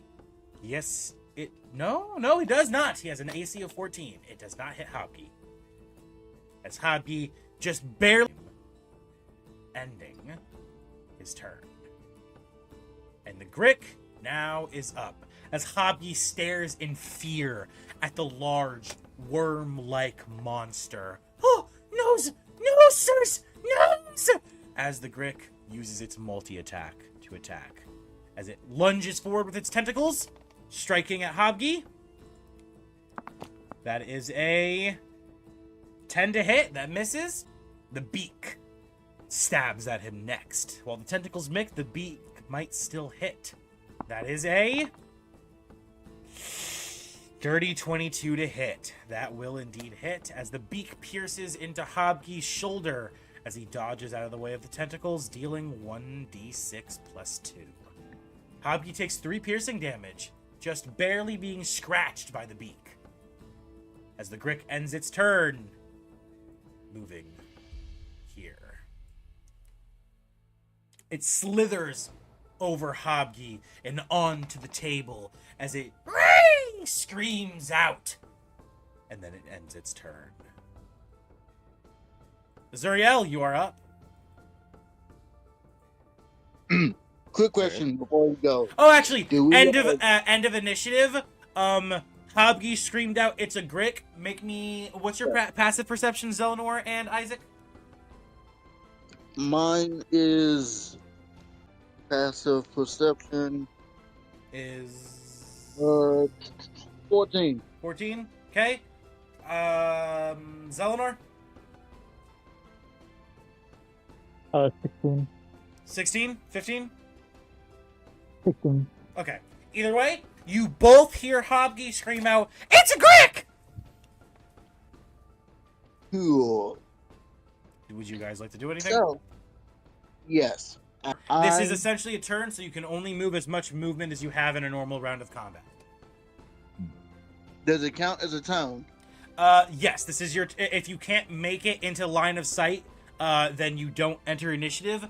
But if you make it into line of sight, then you roll initiative and you'll be on the next turn. We get the full economy of a town. Yes, you get the full economy of a turn, though. Correct. Okay, cool. Bonus to get into line of sight against the monster. Okay.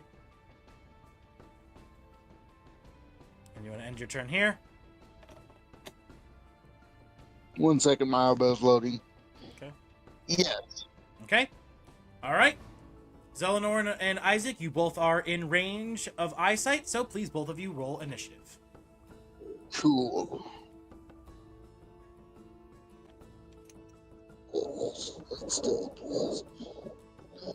Zelenor, 11. 11. Okay.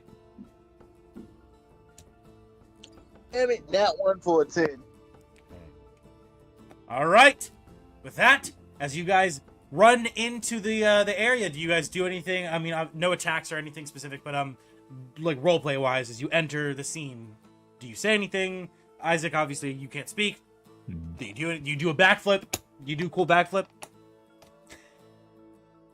No, but I will very loudly take out the spent casings from the revolver I've been using to try to get the goods' attention. Okay. Roll me No Max Payne jumping sideways in slow-mo as this action ends for your next turn. Jesus. No. roll me no, a man. roll me a d20, King. Just a flat d20. Okay. Natural 20. The Grick is not a human.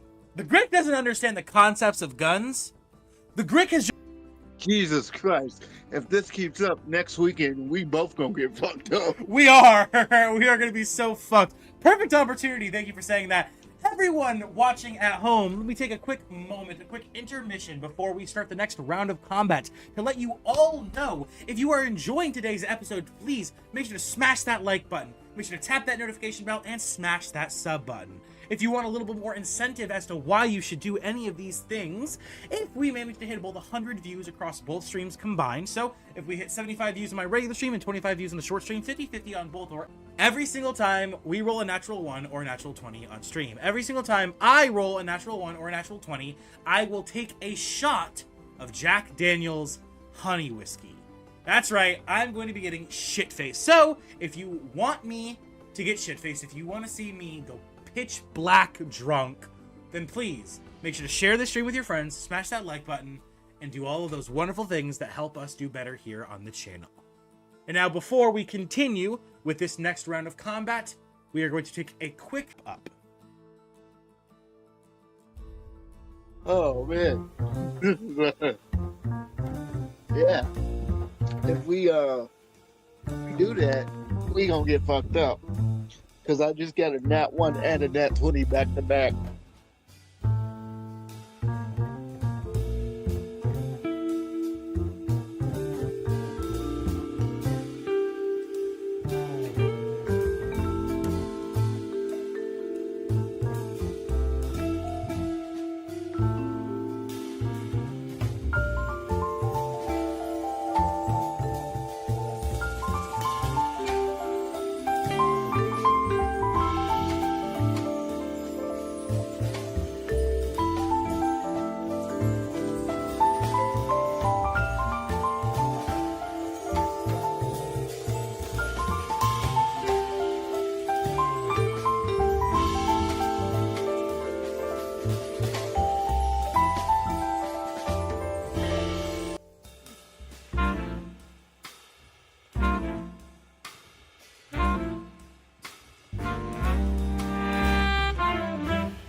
It's not that 2024 alert is overpowered. It's that 2014 alert is overpowered. And I told you that you could take 2014 instead of 2024. Okay, I now also undersee that. I also now on 2024 keep 2014, and in exchange for you getting 2014, everyone else who has an origin fee or a free fee will get the chance to choose a boon since you have 2014 alert. That's what it is. Understood. Problem solved. Done. Okay. Moving forward. Okay. Now we got that under control.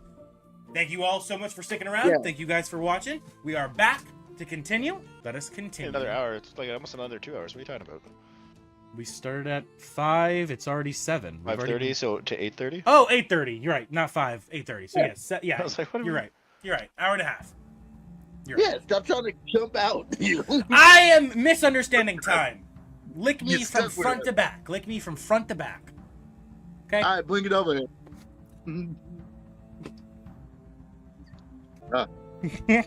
All right. Continuing forward, chat. We start back where we left off before the break with the top of initiative. Azuriel, you are up. Oh, all right. This is resistant to. I notice my attacks aren't really landing on this thing very hard. Let's see.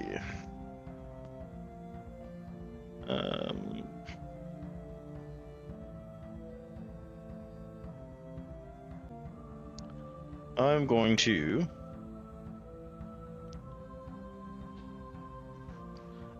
Can I get? So, like, if I were to go over here, like, pivot around him, he's engaged with Hobby right now, right? I would get advantage. Correct. I'm gonna cast Divine Favor on myself. Okay, what does that do? Spend. Your prayer empowers one of your empowers you with divine radiance. Till the spell ends, attacks your weapon attacks deal an extra D4 radiant. Okay, understood. That's a bonus action spell or an action spell? Bonus action. Bonus action, okay. All right, what do you do with your action? So as I hold my warhammer, I utter a small little prayer, and it begins to glow with radiant energy, and then I side swipe and try to get this thing, smack this thing down. Okay. You swipe at the Grick. Does it hit? It does. So an 18 would hit as well, correct? Yes. My second attack would have also have hit. It is knocked prone. As I basically This creature slam is down. immune to the prone condition. That's unfortunate. Yes. That's Finally, my fucking feature comes in handy. most set. Shit. Yeah, I've most been waiting for this for so long. most tubular creatures are immune to prone in D&D, sadly. 20, or sorry, not D20. Most worms. Like Rick is a worm variant. Wow. Oh And that- jeez. Okay. That's a total of 1 point of radiant damage and 5 points of bludgeoning. Okay. The 5 bludgeoning, of course, is halved. I will round up to 3. So 4 total damage. So that's 4, 6. Okay, got it. Fucking shite. That's my turn. Once again, as you slam into the Grick, as your warhammer lands into the stone skin of the giant worm creature, once again, it hisses out as it slams back with its body weight, attempting to ready itself for its next attack. As your turn ends, Mo's turn begins. Okay. This thing doesn't look wounded or anything, right? Not yet, no.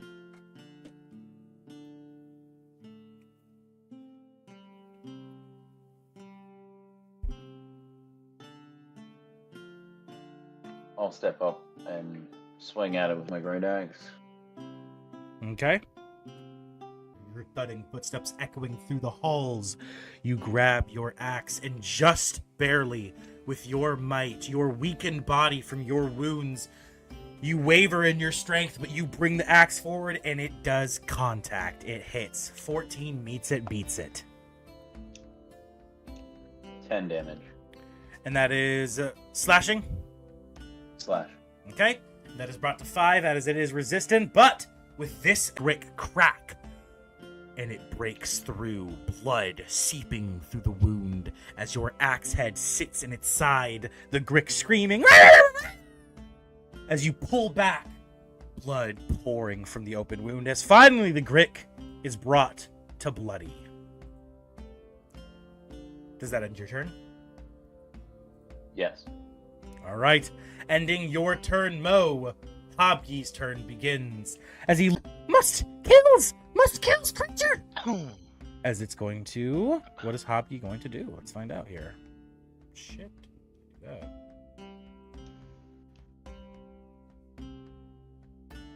Collections. My characters.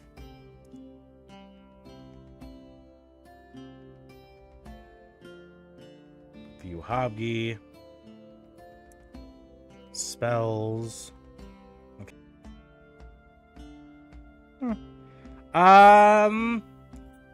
With no first level spell slots left, he is going to action cast guidance as he grabs onto your leg, Mo, and gives your leg a big hug, saying, "You can do this, big guy!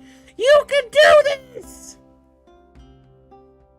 He gives you guidance, and that uses his action. And as a bonus action, he takes out his dagger, and he's gonna slash at the Grick again. Rolling to hit. That is a 11 to hit. That will miss. Once again, his weak little goblin arms just clink. The dagger just kish, just dinks off the stone skin. As Hobby's turn ends, and Grick's turn begins. As the Grick's turn begins. Okay. He's gonna have a hell of a time making it to me.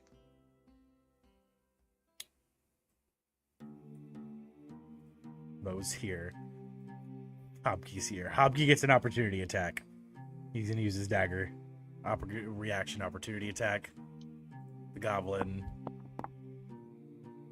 does not hit. Rolls fucking 12 total. It's 12 total.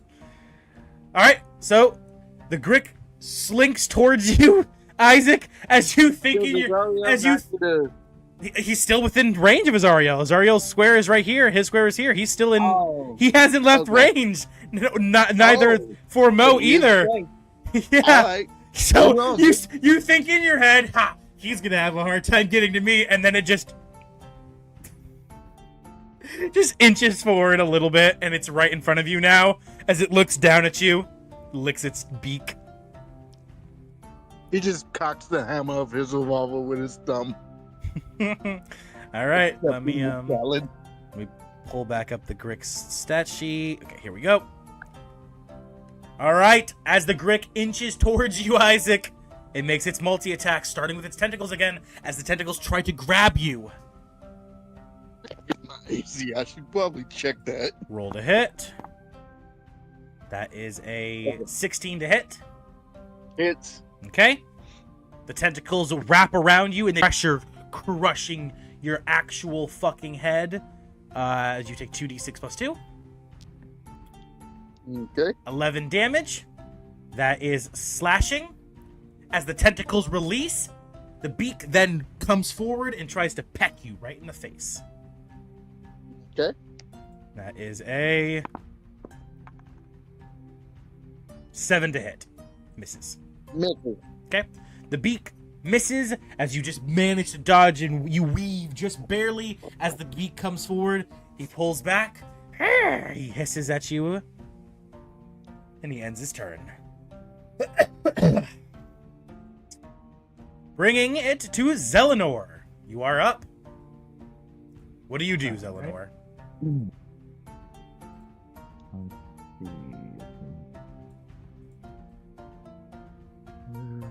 I guess over here. And I'll get those to make test. Okay. Humiliate attack. You're a little quiet, Clark. Does anyone else notice that? Yes, he's quite quiet. Any chance you can turn your mic up a little bit, Clark? Can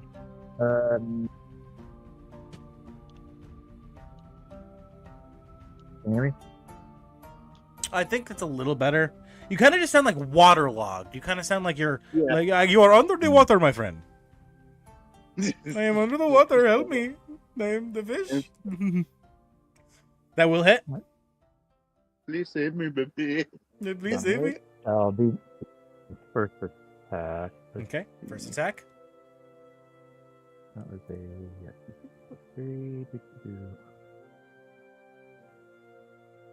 Ooh, nice. 9 9 slashing. damage on the first attack. Slashing, correct? Yes. And technically, I get my next attack is at advantage. Okay. Just making sure the weapon's not magical, right? Oh, nope, just regular. 9 rounded up, 5 damage. Okay. And next attack, 30, 20. That will hit.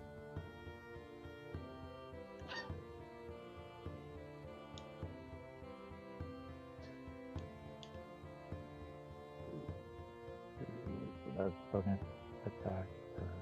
Okay, oh. Oh, that's right. I think that's 60. Oh, that's fine. Okay, come on. For that damage. 4 slashing. Okay, becomes 2. All right. As you slash at the Grick, Clark, Zelenor, your short sword cuts through one of the tentacles around its beak. It falls to the ground, writhing and shaking as more and more blood begins to drip from the Grick. It is very injured. Zelenor, your turn ends, and Isaac, your turn begins. The Grick looking at you, Isaac. You can almost feel its heartbeat slowing. Is its mouth open? Of course.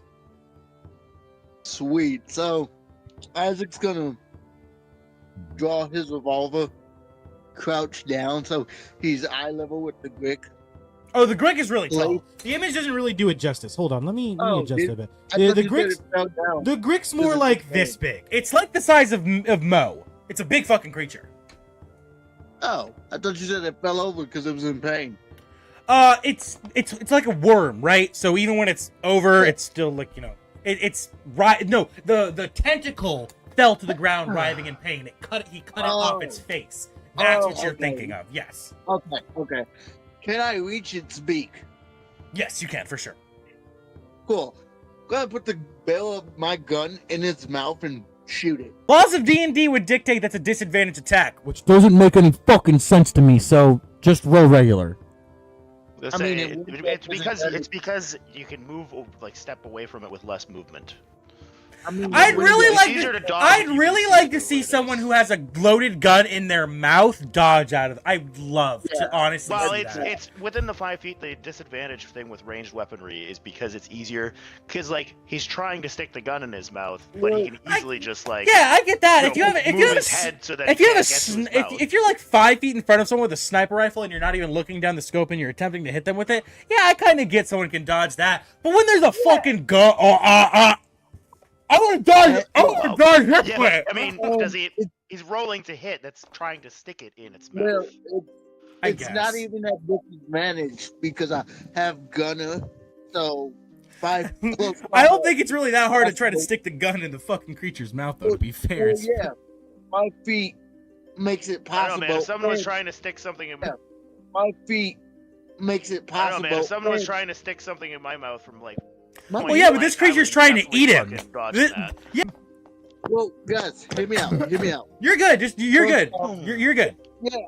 Yeah, I'm explaining why I actually would have advantage. First of all, I have gunner, which eliminates the disadvantage.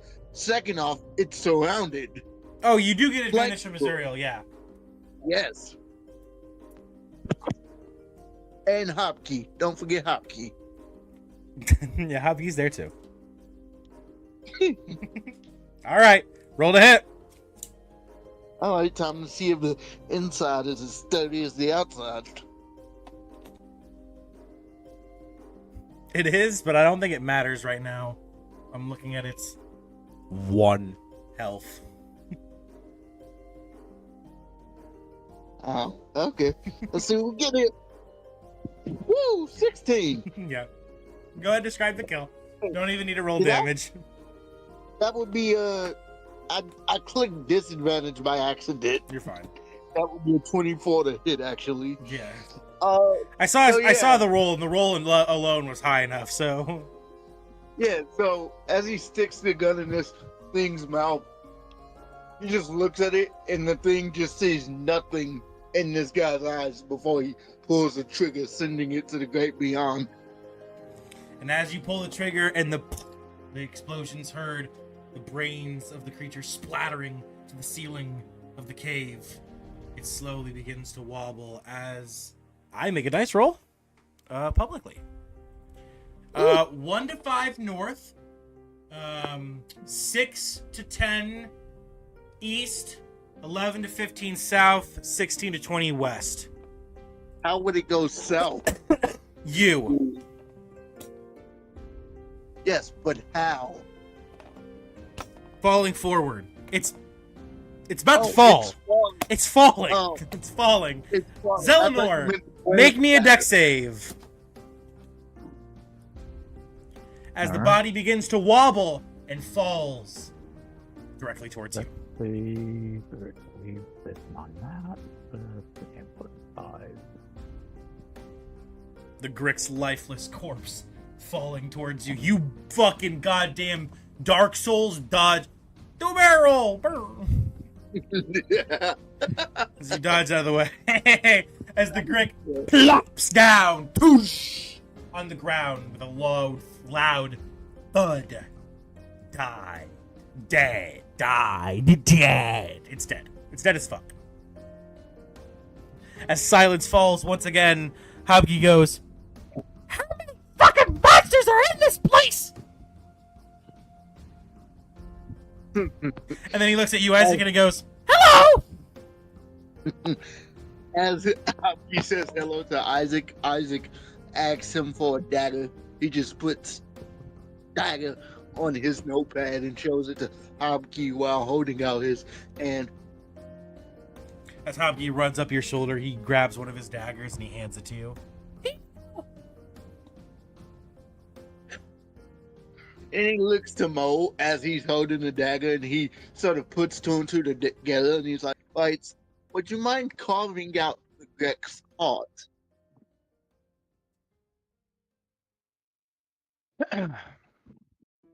Mo? Mo shakes his head no. As in, he won't do it. He's backing away. Mm-hmm. I can do it! Can I continue my investigation of the area, which I was trying to do before this happened? For sure. Like, looking for anything of use? Yep. Yeah, Go. other than the Grick, this room you find it can be completely empty. Okay. I'm gonna go and then see if there's anything on the corpses of the zombies. Okay. Do you do a full 10-minute investigation, or do you want to roll? Well, I mean, I don't know how long it's gonna take them to cut the heart out, so I'll start doing a 10-minute investigation, sure. Okay, cool. All right. I mean, I don't think checking 4 bodies would take 10 minutes, though.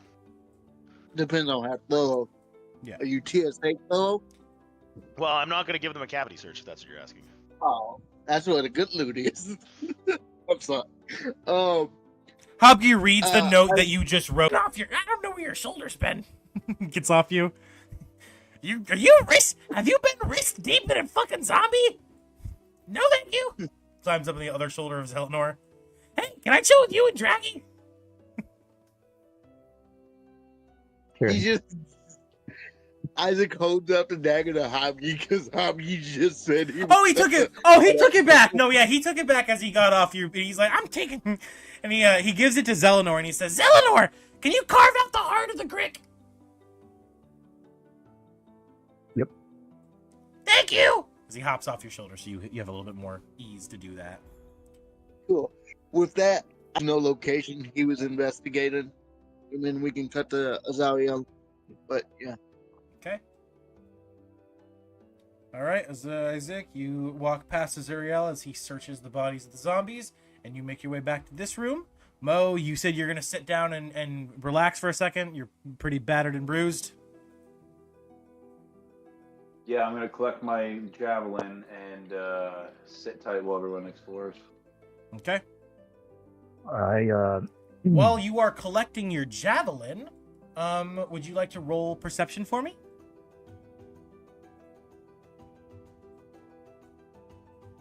One second. I have guidance still from Hobby, do I? Yes, you do. So that's shoot this along 4, D4. Yeah. Yes. D4 to a check. Correct. So a total of 20. Okay. As you grab the javelin, you look over right to the wall, Mo, and you see there's a small crack. And as you look at the crack, you can see something through it. An opening. So it's like light on the other side. Correct. So it seems to be a false wall Yes. or an opening in the wall. It seems to be either the wall is falling apart or it was originally a false wall. You're not quite sure. Okay. I gently knock on the wall. Does it sound hollow? I mean, as you gently knock on it, your big minotaur hands, even as gentle as you can, the wall just crumbles. And as the wall crumbles, you can see beyond it as the secret entrance, the secret doorway is discovered. As you look through it, everyone. as you look down, you find that this passageway probably is too narrow for yourself.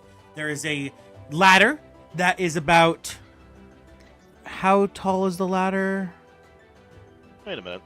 You said there was nothing in there when I asked to investigate that room. You're like, there was nothing else in there. Like, and he just found a secret wall? I completely forgot about it, and he was collecting his javelin, so he probably would have, like, found it before you anyway, because his javelin was over there, and that's the first thing he was doing, was going straight over there to collect it. So, either way, that's my bad. There's no treasure. There is this, which, I mean, you also... It's really nothing special, because it's also just here. It's just another passageway. I don't even know why I mentioned it, to be honest. Well, it's part of the map. That's important. Indeed. So, as you discover this, and you find that it's definitely too narrow for yourself, it's a 10-foot ladder that goes down, followed by some stairs that go down even more to another false wall. Zuriel? While you are searching the zombies' bodies after 10 minutes of investigation, you find 4 gold. Sweet. Everyone gains 4 gold. And I take it I don't find anything in the room I'm in. That was the only useful things on the zombies. correct. And Zelenor, after 10 minutes of cutting and carving, you managed to successfully retrieve the Grick's heart. Please add that to your inventory. And last but certainly not least, Isaac. 1 second. Let me see where the fuck you even are on the map. You are in 33. Oh God. It's a number location. I'm going to die. I'm going to die. Oh man, I'm on one today.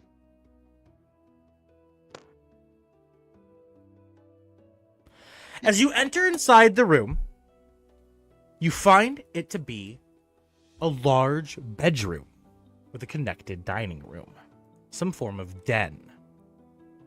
In the center of the room you're currently in is a table with an old tea set, 2 chairs sitting across from each other. At the far end of the room, deeper into the hall, you can see what seems to be a bedroom. And of course, at the very end of the opposite side of the room you're currently at, there's another door that leads to another room. What do you do? He would investigate the bedroom. Okay. Making your way to the bedroom, you find the quarters. This room contains a large wooded frame bed with a rotted feather mattress. You see an open wardrobe containing several old robes and a pair of iron candlesticks. And of course, there's an open and a leather sack with 15 candles inside. At the foot of the bed, there's also a footlocker. It's shut, but it is unlocked. Do you open it? Yes. As you pop open the footlocker, you hear the sounds of a click. And then gears turning. As suddenly, from behind you, and to your left, you see a wall open. To your right, you see a wall open. And as the wall opens, you see the feet of a creature lumber forward. Isaac, roll initiative. God damn it, every fucking day. That's me and Isaac. Every fucking time. Oh, let's see. That's a D20 plus 9. Oh, I didn't know I could change the color of my D20. I might do that later. As the creatures, you hear them breathe, gasping for breath. You know shit's about to get real. 25. All right. Go ahead and fix your initiative in the initiative tracker as I add these two guys, and then I remove everyone else. Question. The door behind me, is it still open? Yes. Well, not behind me, but... The to door you side came of me. in. Okay. Yes. Yes, it is still open. Well, it's a good thing this area has great acoustics.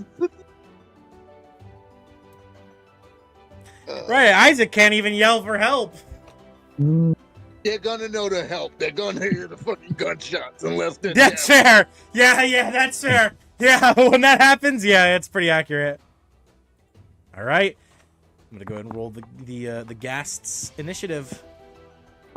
Okay, I got a 25. See Oh, that's a natural Well, 20. do naturals 20s beat 25s. And how Natural, does that work? a natural 20. All unless there's another natural 20, a natural. So the one Ghast will go before you. However, the second Ghast will not go before you, as it rolled a 7 total. Okay, which one got the 7 and which one got the 20?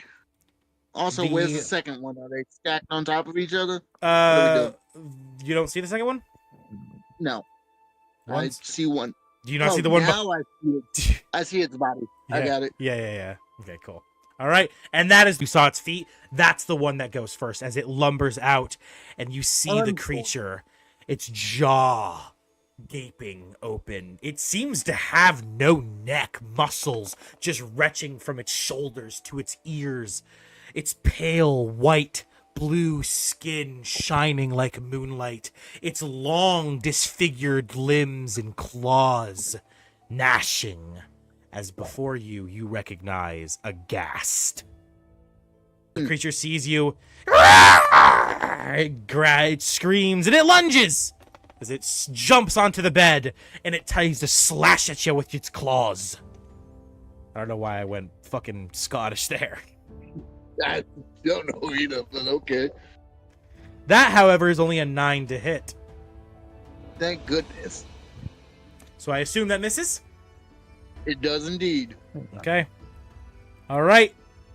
Beams at you, and you begin. Cool.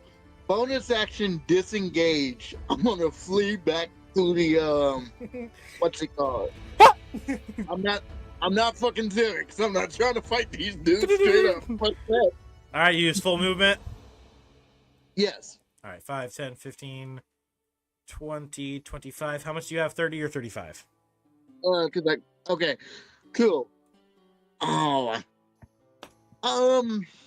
why not? I'm gonna try something. You tell me if I can do it. It's more Okay. to alert everyone else anyway. I'm gonna use my option to quite literally take a shot in the dark, maybe get a ricochet. I mean, you have the head in your line of the head of the creature in your line of sight. Oh, I didn't see that. You, Okay, you'll see his little head right here. His little head right here. take the shot. It's disadvantage, but go ahead and take it. Because of the Oh, you have the gunner feat. I'll allow it. You've got the gunner feat. I'll allow regular attack for this. Go ahead and roll to hit.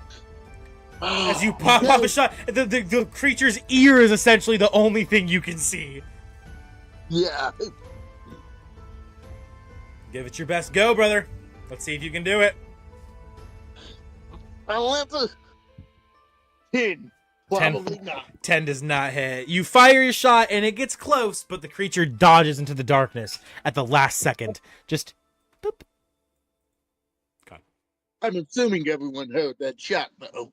Everyone's passive perception. Azuriel's, yours was 14, right? 13. 13. Okay, I'll set it at 12, so that's fine. Zelenor, you're 16. Mo, what is yours? Everyone hears the gunshot, and also the sound of a gas screaming.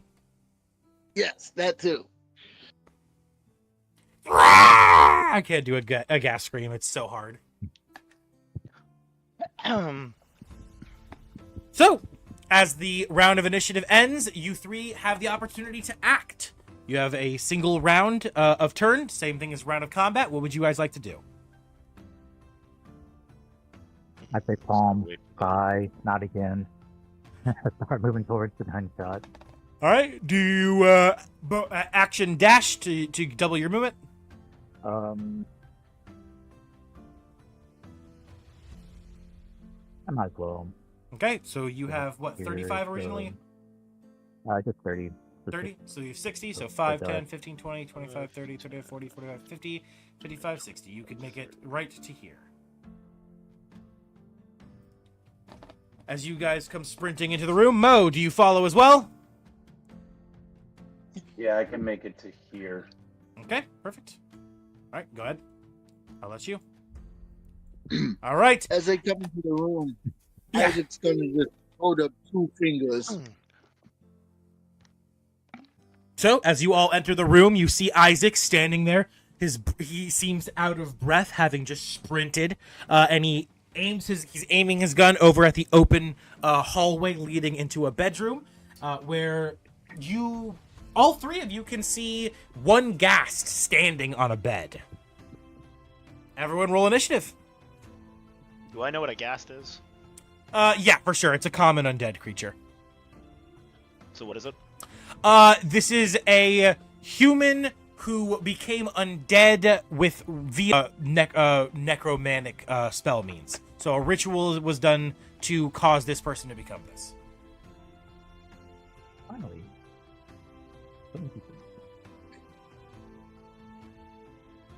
Shit. Orphan, would I know if it's resistant to bludgeoning and shit like that? No. That you wouldn't know. You do know that it is weak to radiant, as pretty much all undeads are. Okay,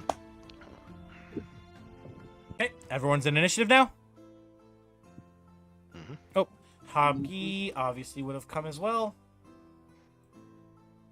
He would have hitched a ride on someone's shoulder, so I'll say Azuriel's, and he will start his turn standing on the table. Let me go ahead and roll his initiative. That is a damn 21, Hobby. Ooh, I'll be up there with Isaac. Okay. All right. So, with a new round of initiative starting, first is the gag. Did I not?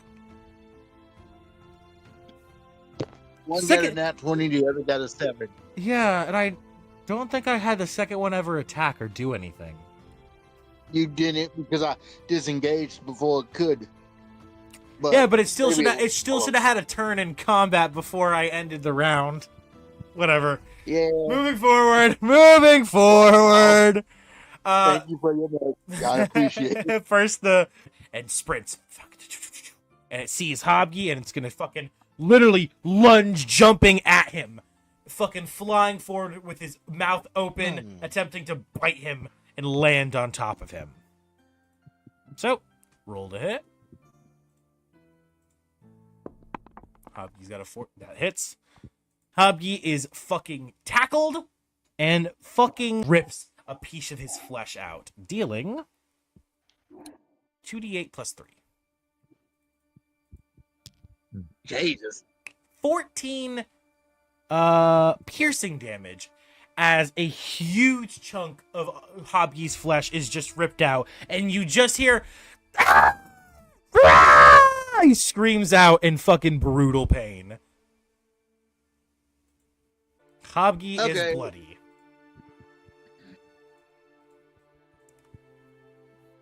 If I jump on the table like an action star, will that give me high ground? Hobby's currently on the table. Oh, correct. I Alright, mean, well, as long as you don't end your turn there, though, you could stand over him. He's tiny. yes, but I'm more curious to see if I gain any advantages. So that would be advantage then. Yeah. Okay. As a famous movie that I can't remember the title of once said, "I have the high ground. You cannot beat me now. It's over. It's over. I hate you." Sorry, I had to. Go ahead. Roll the advantage. Okay.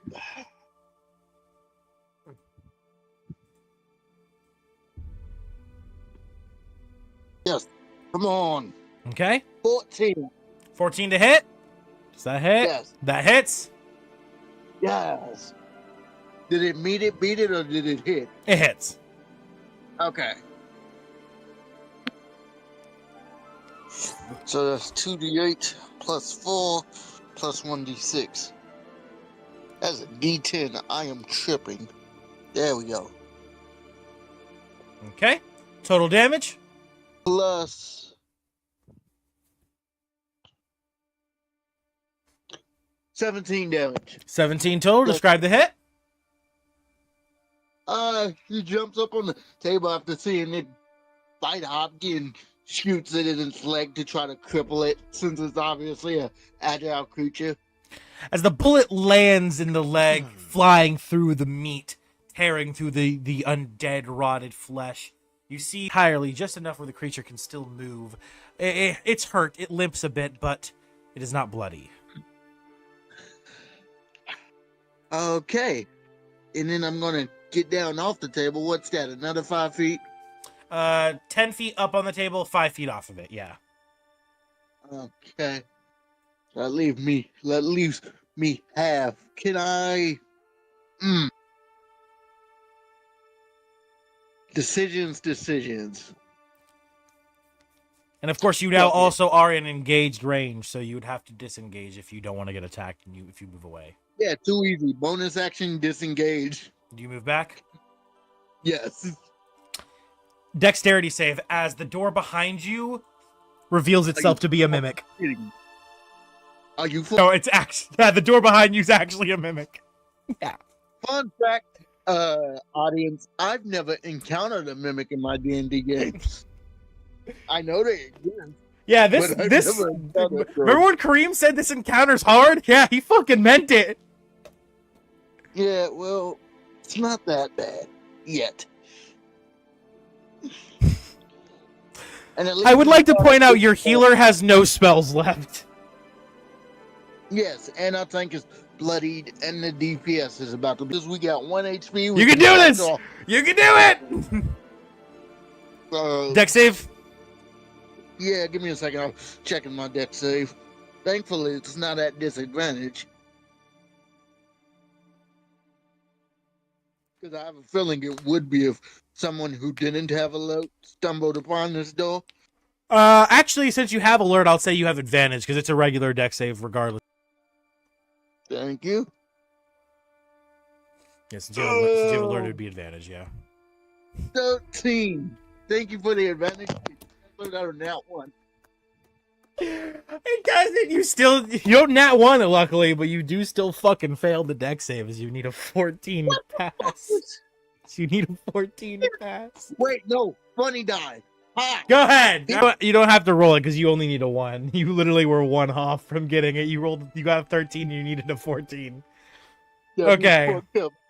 All right, you fucking your Spidey sense as you turn around and you see whoop, the eye of the door opens as the mouth is already open and the tongue has begun to already try to wrap around you. You fucking do a barrel roll and you jump out of the way. It'll do half damage to you on its attack. So God damn it. 1d8 instead of 2d8. Plus 1, 5 slashing damage as the tongue whips you as you barely dodge out of the way. Damn. And now the Oh, mimic, I'm ready. now enters initiative. This mimic can move? That's terrifying. Oh yeah, the door. It's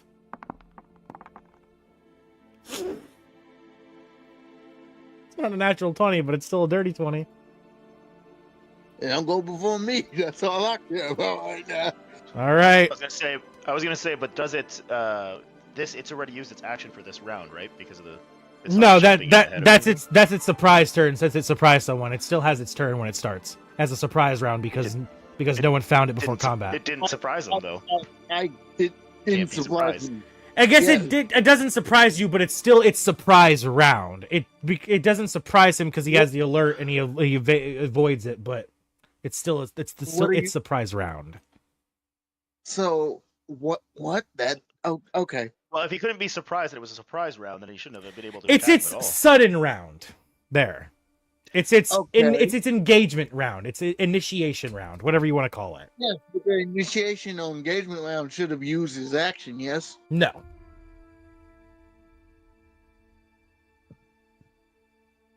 Okay. All right. I don't get that either. Hobgi is now up. That ends your turn, right, Isaac? Yes. Okay. Hobgi is now up. All right. Action, disengage.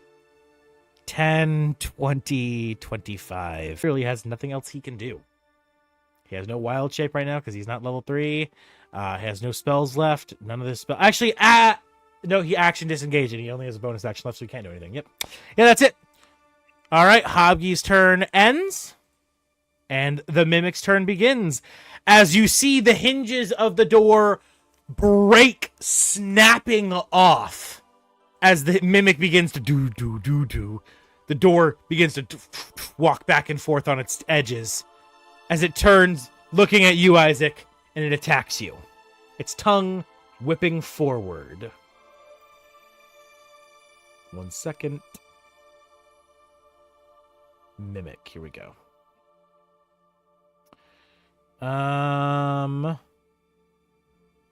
That is a plus that. Okay.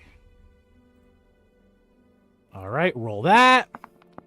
That is a dirty 20 to hit. It hits. That hits. All right.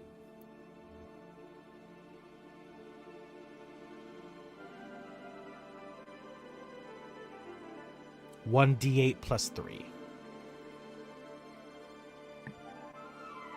9 bludgeoning damage. Okay. As Still the standing? tongue, are you bloody, I assume? I am, but I'm Okay. still standing. Cracking and breaking as it hits your body with such a force that it almost leaves you winded for a second. That's not where it ends.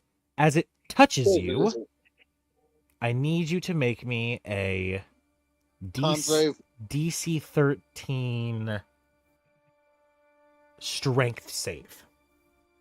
Strength save. Interesting. As the tongue hits you, it begins to stick to you. I've seen this in a hentai.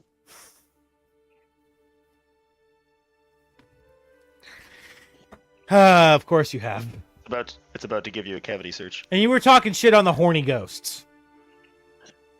Hey, the horny ghosts were way too into it. They were yelling, "Let me finish." So, yeah, That was a good fight. that's an 8. Ah, the tongue wraps around you, and you are grappled. Grappled. Grappled. Cool.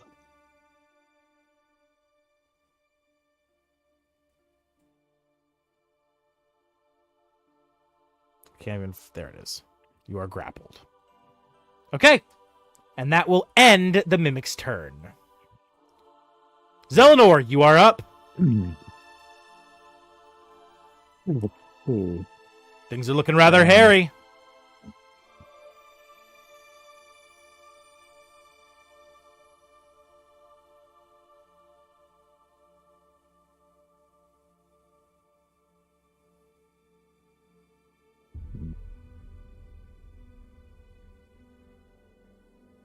Yeah, I'm gonna try and attack this gas. You're attacking the gas. What weapon? Sword. Sword again. All right. Roll to hit. Try and get this.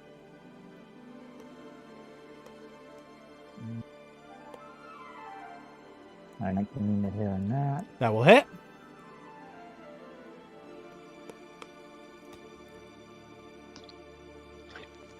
Do 4 damage on that.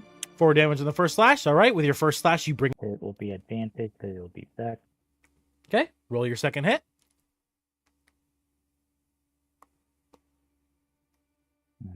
22. 22 to hit, so I'll roll damage. Yep. Because of course that hits. And 8 damage on that. 8 more damage. Describe the kill.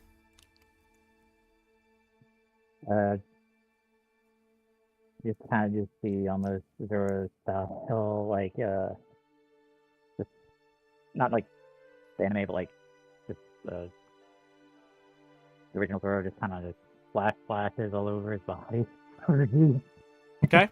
Just a hurricane flurry of blows, cutting and blowing, cutting and slashing, cutting and blowing. Whoa, DM, what are you saying? Whoa. Cutting and then back to whoa. All right. Kitty potty. All Out right. of curiosity, that's what is that, a bonus action attack? Yeah, that was his bonus action attack. He got full 8. He rolled an 8 on his D8. And bonus action. Ooh. Gotcha. Nah. 2 weapon fighting. All right. As the ghast falls to the ground dead, he shakes his body as he comes from the blowing, but that's regardless. The ghast is dead. And Zelenor, that ends your turn. This one steps out, seeing the other die. Tears begin to fall from the ghast's face as the last bit of humanity inside of it screams out, "My wife!" as it begins to run forward. Make a dex save! Make a dex save! Make a dex save! Dex save! Dex save! Make a dex save! Make a dex save! Make a dex save! Mm-hmm. You have to beat a 12. Let's see if I can do it. Actually, that's a 13. Give me a second. That's plus 6. Do.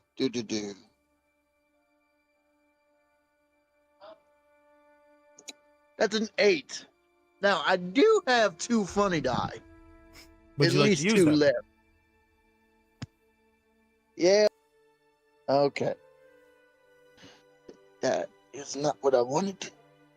I know it's Come not. on. 5. Meets it, beats it, get fucked. 13, you do meets it, beats it. As the creature lunges at you, you take the butt of your fucking pistol and you pistol whip him. Bah! You just smack him straight on the fucking skull. And he, as he's lunging at you, he instead falls down on the table. And he fucking gets up clamoring. That will end the ghast's turn. Fuck. All right. Azuriel, you are up. Okay, give me a second. I just went into my kitchen to grab a drink. All good. After this round of combat, we are going to take another 5-minute break. And then we will Wait, we're taking another break in the combat? Yeah, at the end of this round of at the end of the first round of this round of combat, we're going to take a 5-minute break, return, finish the combat, and that will end this today's session. Oh, alright. Okay. Walk up over here. Now, I watched Zelenor just slay one of these things with a regular weapon, right? Correct. Alright, I'm going to... So he just tried to attack him, so he's engaged with... I can flank him? Correctamundo. Okay, we'll attack him. All right. That is a 20 and a 16. Both will hit. So he'll be knocked prone. All right. This creature is not immune to prone, so he is knocked prone. So he's laying. Describe the laying on attack for ground. me. As I see him like lunge at my ally, and kind of like get shrugged off, I'm gonna kind of like just jump over behind him, and as I'm coming down, I'm gonna come down with my hammer and just bring momentum to my body and the hammer down, pinning him to the ground with my warhammer. Okay. Deal the damage. That is 7 points of damage. All right, 7 damage. You see, you feel maybe a bone crack, but overall, the creature kind of turns its head from its gnarly, muscular neck, and it looks at you and it hisses as it's ready to keep fighting. And that ends your turn. Oh no, it doesn't. Okay. I'm just trying to figure out where it is. Oh, here it is. Okay. Following that up, what do you do? Okay, I will use my emboldening bond, and I'm going to attack again. Okay, describe it. As he's pinned to the ground, I'm just going to lift up my hammer again, and just as his neck turns to look at me or whatever, I'm just going to try to crack his skull. Okay. That is a 21 to hit. That will hit. Okay.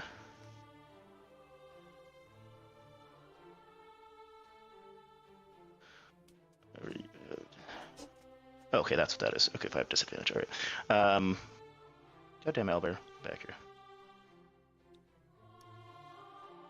So fucking Jesus Christ. That's fucking 5 points of bludgeoning damage. 5 more bludgeoning, okay? As the hammer comes down on his head, you see the stone underneath his skull crack from the force, but his head holds strong as he continues to just hiss at you, his tongue swirling up his mouth and licking the side of your warhammer. Weird. Just licking his own blood off it. Mm-hmm. Indeed. That is my turn. All right. Is he bloody? No, he's not. Wait. How much damage did Zelenor do to the other one? I think it was 18 or 15 total, just enough with the damage that Isaac did beforehand to kill it. Oh, I didn't realize you got hit before. Okay, that makes sense. Okay. That ends your turn, bringing us to Mo. Mo, you are up. So to clarify, this ghast is still up, or The Mimic, yes. mimic. Yes. He is And prone, the one but yeah. This one is prone here. Oh. And the mimic is currently holding me with its tongue. So Correct. if you want to know it's some choppy, that would be appreciated. Wouldn't that be an attack at a disadvantage? Because I'm trying not to hurt you. No. No. Its tongue is long enough. Yeah. Okay, that's what I do. Move in. You I lit just kind of. towards the fucking table. It just I was gonna say I just pushed the table out of the way. it's like paper. It just Might as well be burned. styrofoam. Yeah, It it's collapses nothing. underfoot. Yeah. It just burned. Fucking pushed right out of your way as you step forward. The gas looking up at you. The mimic looking at you with its singular eye. As you slash at the mimic's tongue. Yes. All right, roll to hit. Is it at advantage because he's currently grappling the other guy? No. Because he's engaged, so he can't flank him. Yeah. So is the tongue on the ground or is it in the air? The Like, is tongue's- there any slap? There's But would it be considered flanking or no? no, definitely not flanking. No, Not not flanking, but not in this campaign. But is there any slack? Like, can he still? Is the tongue on the ground? Is what I'm asking. It's not on the ground and where it's holding you, right? Right, but I'm assuming if he's attacking the tongue, he's attacking the length of the tongue. That's not Yes, correct. grappled around me. Correct. Yes. It's not So- on the ground, but it's mid-air. Kind of like he's severing. Kind of like he's trying to sever the tongue. Like Yeah. you're cutting a rope. Yeah, like you're cutting a rope Yeah, that's so full if he's taut. cutting the rope, you would have disadvantage. Yes, if it's taut. Disadvantage? No, just regular attack. No, advantage. He would have advantage. Advantage? No, neither. Not advantage either. Oh. Can hit though? 14 to hit. That will hit. Well, actually, hold on. I'm looking at the wrong stat block. My bad. Does 14 hit? 14 hits. Yep. Max damage 15. Oh! God damn! With one chop, the Much tongue obliged. comes off. The tongue is cut in half. But as the tongue is cut in half, you see that more tongue just keeps coming out of the mimic. Like fruit by the foot, just that keeps unrolling. Jesus Christ. Would it have stopped the grapple? Yes, it does stop the grapple. All right. And that ends your turn, No. Mel? You know, he will exclaim, "I will free you from the taint." You hear Hobgy Yes, that's dying from behind the wall.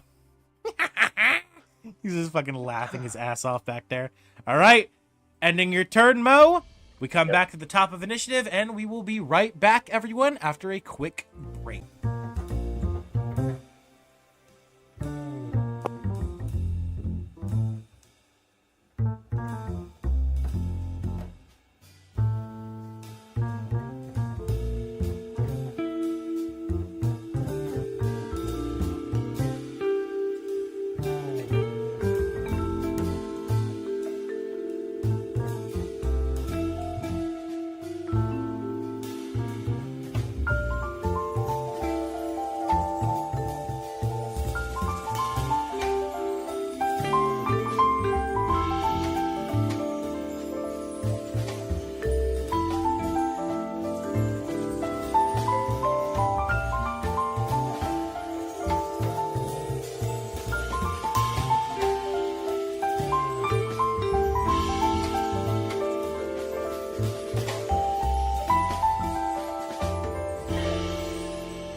actually playing the campaign, which is nice.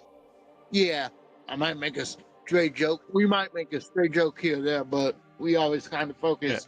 We are back. Especially when I'm getting my ass whooped. All right, Indeed. do this. All right, we are back, which means we're back at the top of initiative. Isaac, you are up. The Dude, mimics. it's on sale right now for $127. Oh, damn. I really need a new desk. Wait, so Mo's technically flanking the mimic then? Yes? No, maybe? No. I can't tell.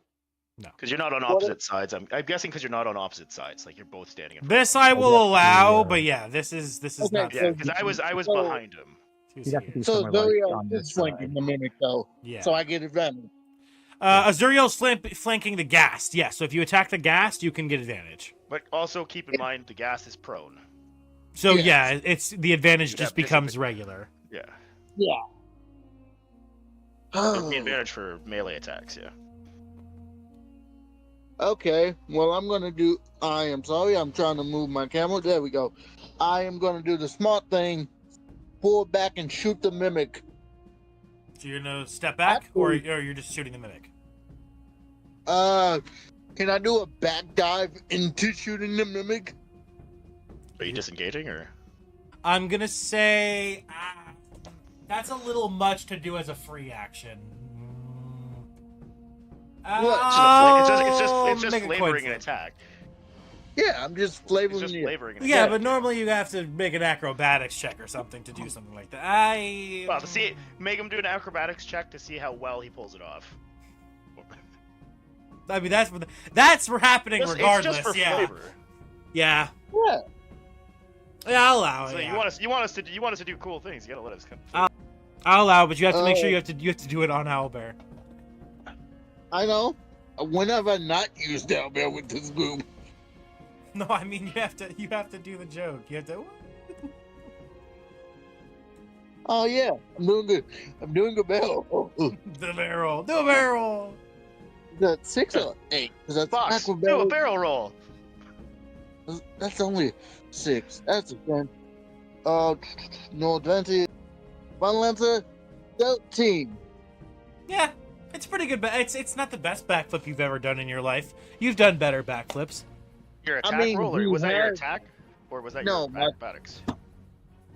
My attack roll is incoming. That was my acrobatics. Gotcha. To be fair, I have gotten the shit kicked out of me tonight, so yeah, I'm not working at full capacity. Here's the attack roll.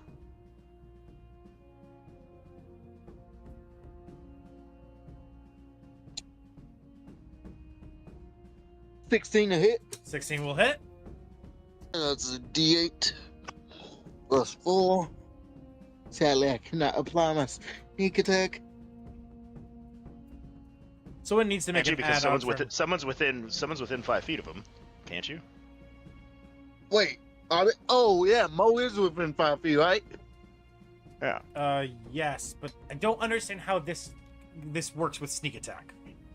It's It's- literally the mechanic of sneak Just attack. what they named it. They just named it sneak attack. It's literally extra damage because the rogue is such a light class. Okay. They call it sneak attack, but it's more like just get an extra. Rogues also never get extra attack either. Yeah. It's basically they're a one hit thing. Okay. Yes, they're DPS. Typically supplies DPS. Moving forward. Moving forward. Oh, main attack is only 6 damage. Sneak attack is going to be 5 damage, so 11 damage total. All right, 11 more damage to the mimic. As you land the shot, you manage to hit him in one of his eyes, making it blink close as it begins to bleed from the orifice. As the creature is still not quite bloody. Damn mimics. That ends your turn, Isaac. Yeah. All right. Isaac ending your turn. Hobgie's turn begins. He peeks around the corner. He touches your ankle and he says, "You got this, champ!" He gives you guidance. Ends his turn. Mimic is up. As the mimic's going to walk forward. And the mimic's going to try to grab you with its tongue again. Isaac. Actually, no, Mo, you actually have the mimic's attention ever since you cut its tongue. It's pretty pissed about that. It's gonna try to grab you instead. Alright. Mimic attacks. As its tongue lashes out at you, trying to smack you in your side. That is a...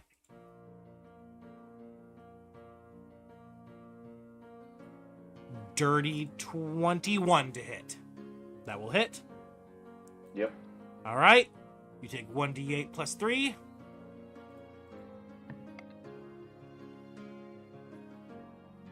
Take 11 bludgeoning damage. Are you still up, Mo? Yes. Okay. 11 bludgeoning damage. You are Looking up. really rough. Though. Yeah, looking really rough. And now I need a strength save. You need to beat a 13. 13.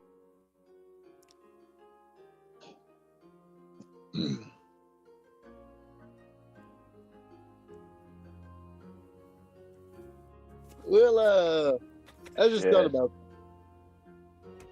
Roll a 2 plus 5 is 7. You want to use funny dice? What is? Yeah, I have 2, so You'll have to roll both. yeah. Yeah. You said they're 4s or 6s? D4 is currently at level 2.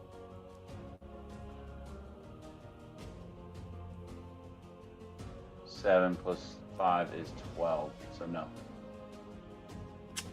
Just barely failing it, you become grappled by the mimic's tongue. Unless you do a funny die. He just I used did too. both of his I funny used all die my that he funny had. die. Oh, wow. All right. You Mo become... doesn't talk as much as Alan talks, so I don't get as many chances for funny die. All right, Mo, you are indeed grappled, and the mimic's turn ends.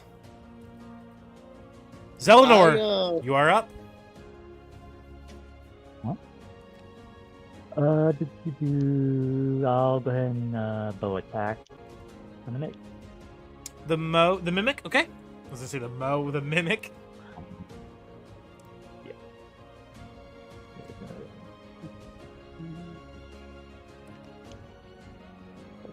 Yep. But that isn't the name. 11 to hit. 11 to hit. 11 will not hit the mimic. Would you like to use a funny die?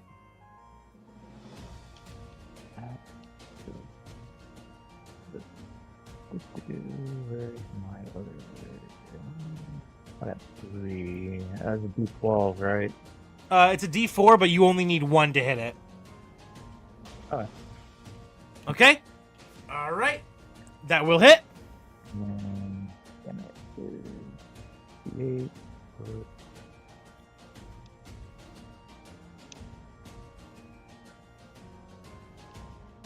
12 damage. 12 damage. All right. As your arrow flies forward, striking into the mimic's mouth, you hear it choke as it begins to violently cough up blood as it's brought to bloody. Good job. That ends your turn, Zelenor? Yep. All right. Ending your turn, we come to the Ghast, which will use half of its movement to get up off its fucking ass. Fucking for my wife. It's gonna slash at you.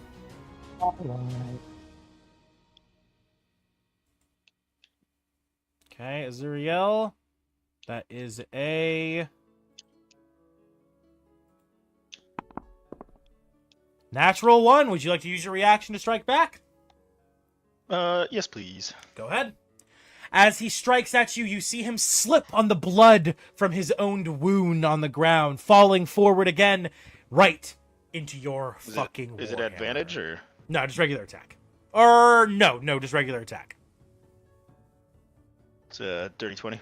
Dirty 20, that will hit. It's 10 damage. 10 damage. As he falls forward, you just bring your warhammer up right into his jaw. As once again, the creature's bloody. All right. Ending the Ghast's turn. That comes to you, Azuriel. After you use your reaction with your warhammer, you bring it back, and what do? Just checked in something.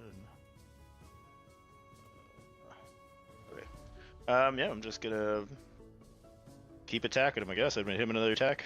Okay, you bring your warhammer down again. It's a 25 to hit. Describe the hit. So as he came to attack me, I kind of like brought the hammer down on him, like what you said, right? You had it ready and you just brought it up on him, so he because he was falling so as forward. I hit him like in the chin as like a kind of like a Superman punch with my warhammer. I'm just gonna kind of jump and like crack him again in the skull. Ooh, I love it. All right, damage was 10, right? 6 points. The first one was 10. The reaction was 10. This was my main attack is 6. 6 more. All right. He is looking rather fucked. His you can see his head split open, and you can see his brain literally beating like a heart. Boom, boom, And now boom, boom. that I'm kind of like jumping like Superman, and then I'm going to, after that comes down on him, I'm gonna bring it and do like a kind of a cross whack and bring it down on him sideways again. All right. That is only a 10 to hit. 10 to However, hit. Would you like to use Funny Die? Nope. Where is it? I will use Channel Divinity. Starting at 2nd level, you can use your Channel Divinity to strike with supernatural accuracy. When you make an attack roll, you can use your Channel Divinity to gain a +10 to the attack roll. All right. That means it will indeed hit. In the name of Torm! As I channel my divinity. And that's another 6 points of damage. Describe. Fast strikes as it lunged at me, and I dodged back, hit him in the top, or hit him in the chin, and as he goes, I Superman smash him in the skull. Before he can even hit the ground, I bring it back and just totally knock his head right off. It just turns to paste underneath your warhammer as his body flops to the ground, twitching for a moment, and then falling still as he's dead. Dead as shit. Ending your turn? Nope. God damn it. I fucking... Stuck. Okay. No, Owlbear I hit the back button, now it's gone fucking weird. Why is it on track my text? What the fuck's going on here? Can someone move me behind while I open Owlbear again, can someone move me behind the Mimic? Yeah, I'm gotcha. just gonna trample over his corpse to behind the Mimic, and then I'm gonna stand there and I'm just gonna start banging my warhammer against my shield, looking at the Mimic.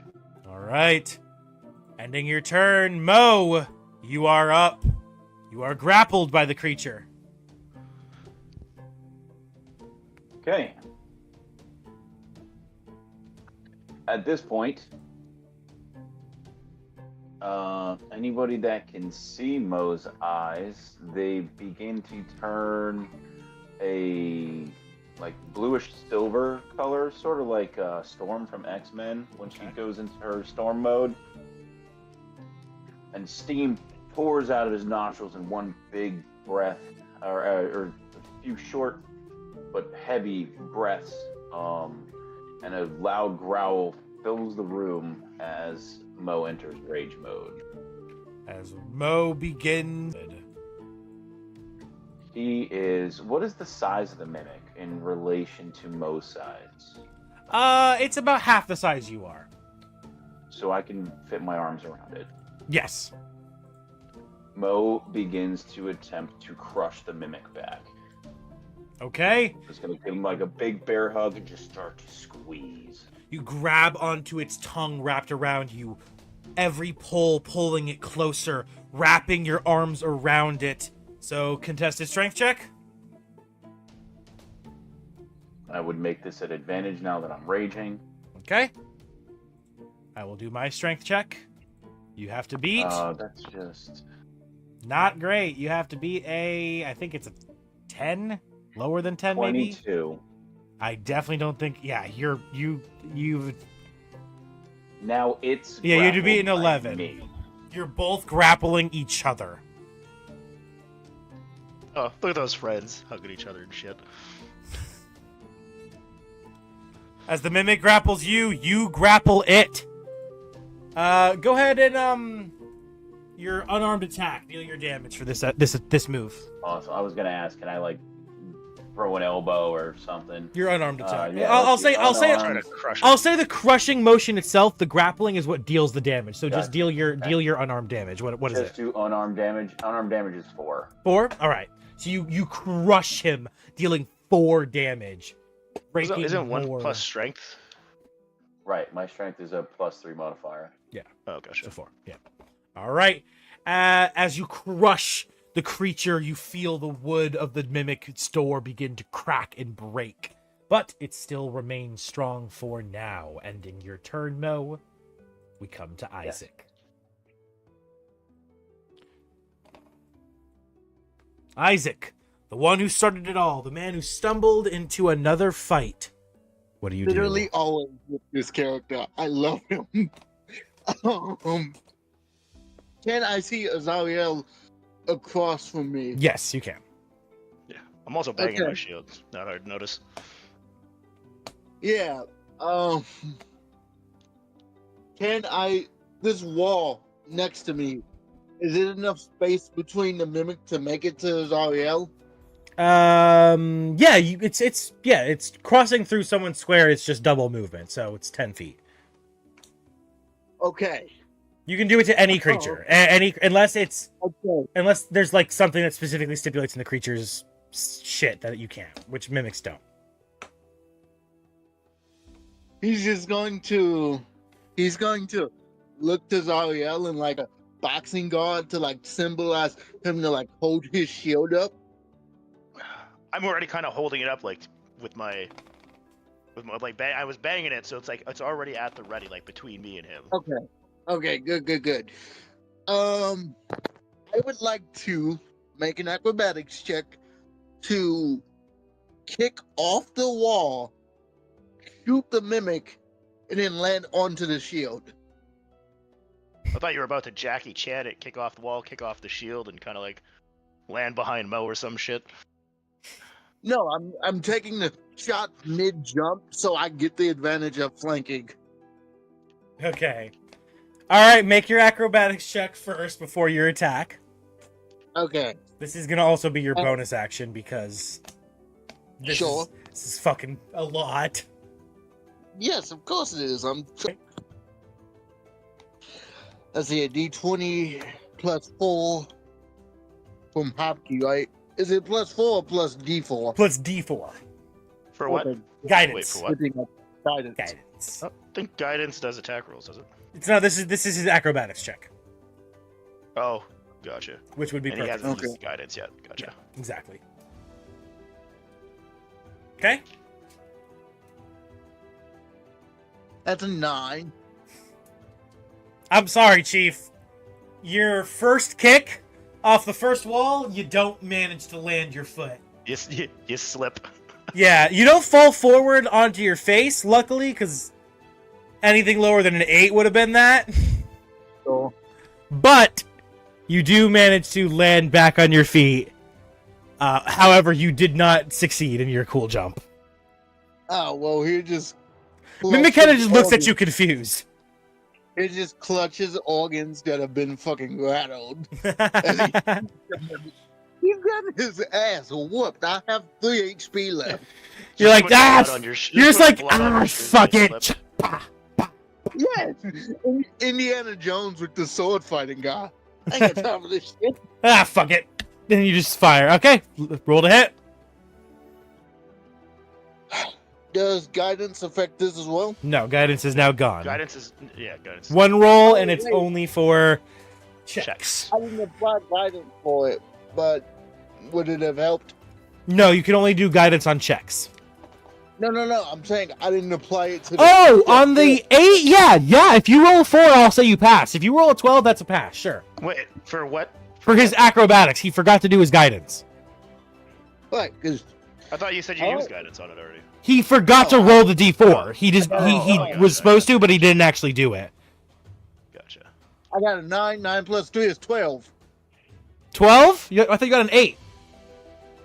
Right, you did get a 9. Okay, 12 meets it, beats it. Okay, never mind. It does not look cool. Let's make this very clear. At this point, it's literally rage seeping in. Like, Yeah, he wanted to do like a backflip motion in there, but what it became was kick off the wall, kick off the door, land on shield, shoot. Yeah. All right. So Throw him back over to his spot. I mean, so he was using the shield after his shot, right? Yeah, he's landed on your shield. His feet are currently on your shield. let's see. And I get advantage because Mo's technically flanking him. With me. Azuriel's flanking him with you, yes. And Oh, then, okay. can I roll athletics to see how? In the moment. It was rather unexpected, obviously. Well, that's what he was trying to communicate. Yeah, but you can't. No. I'm sorry, Chief, but that's not what that is. You can't communicate something that fucking in detail with just. Communicate. Hold your shield up. I mean, I think you probably could. He looking at me, points at the shield as he's running over, and I could just pop him up. Okay, I guess so. Yeah, You've if known Mo him for doing like a that, day, I'd but you probably know die. him. If it was Mo doing it, I'd probably die. About Well, I was just about to say, yeah, I suppose them not knowing each other would be a thing. You've known him like a day, but it's fine. 11 damage? I think. 11 plus anything? Yeah. That's 11 damage, and the sneak attack will be 1 damage. 12 damage. 12 damage, okay. Isaac, as you shoot the mimic, where do you shoot? Literally, it's a door. I'm confused. How is this door opened? Oh shit! One more. A donation. Thank you so much, man. It means so much to me that people in chat have the ability to do such. Thank you, man. Anyway, Isaac, what was that question you were asking me? How is this door opened? Well, the door doesn't. It's just a door now. It doesn't. It's. Well, its mouth is open, and typically a mimic is a chest. When its mouth opens, it splits in the scene. It reveals itself. Space within its mouth. Okay, that's weird. I would just shoot it in the back of the head then, or where its head would be, I suppose. In the back of the door. Yes. All right, you shoot it in the back of the door. All right. As the bullet lands, You just shoot it in its back door. What? he shot it in its back door. Oh my god, I can't believe that. He shot it in its back door. That's crazy. Absolutely. Take a funny die, Isaac. Threesome. He wants to make sure he doesn't get it pregnant. Good old back. Did we just Eiffel Tower the mimic? All three of you take a funny die. Isaac, Thank you. Mo, and Azuriel, all three of you take one. Wouldn't be the first time we sent someone to Paris. Oh my god. Well, with that, Isaac, and your turn ends, Yes. and Hobgie's turn begins. As he walks around the corner and he says, "Leave my friends alone!" And he takes his bonus action to throw the second one. Let's play He doesn't have Steel! two-weapon- He doesn't have 2-weapon fighting though, right? No, but he doesn't need it to. Yes. He doesn't need it, though. No, but he just wouldn't get his dex modifier on damage for the second one. Correct. All right, let's play Steal That Kill! All right, first one rolls a 16 to hit. Second one rolls a 18 to hit. Both will hit. That is 2d4. 1 plus 2, 1 plus nothing. Oh, my owlbear will not let me click dice. Let me reload real quick. Sorry, chat.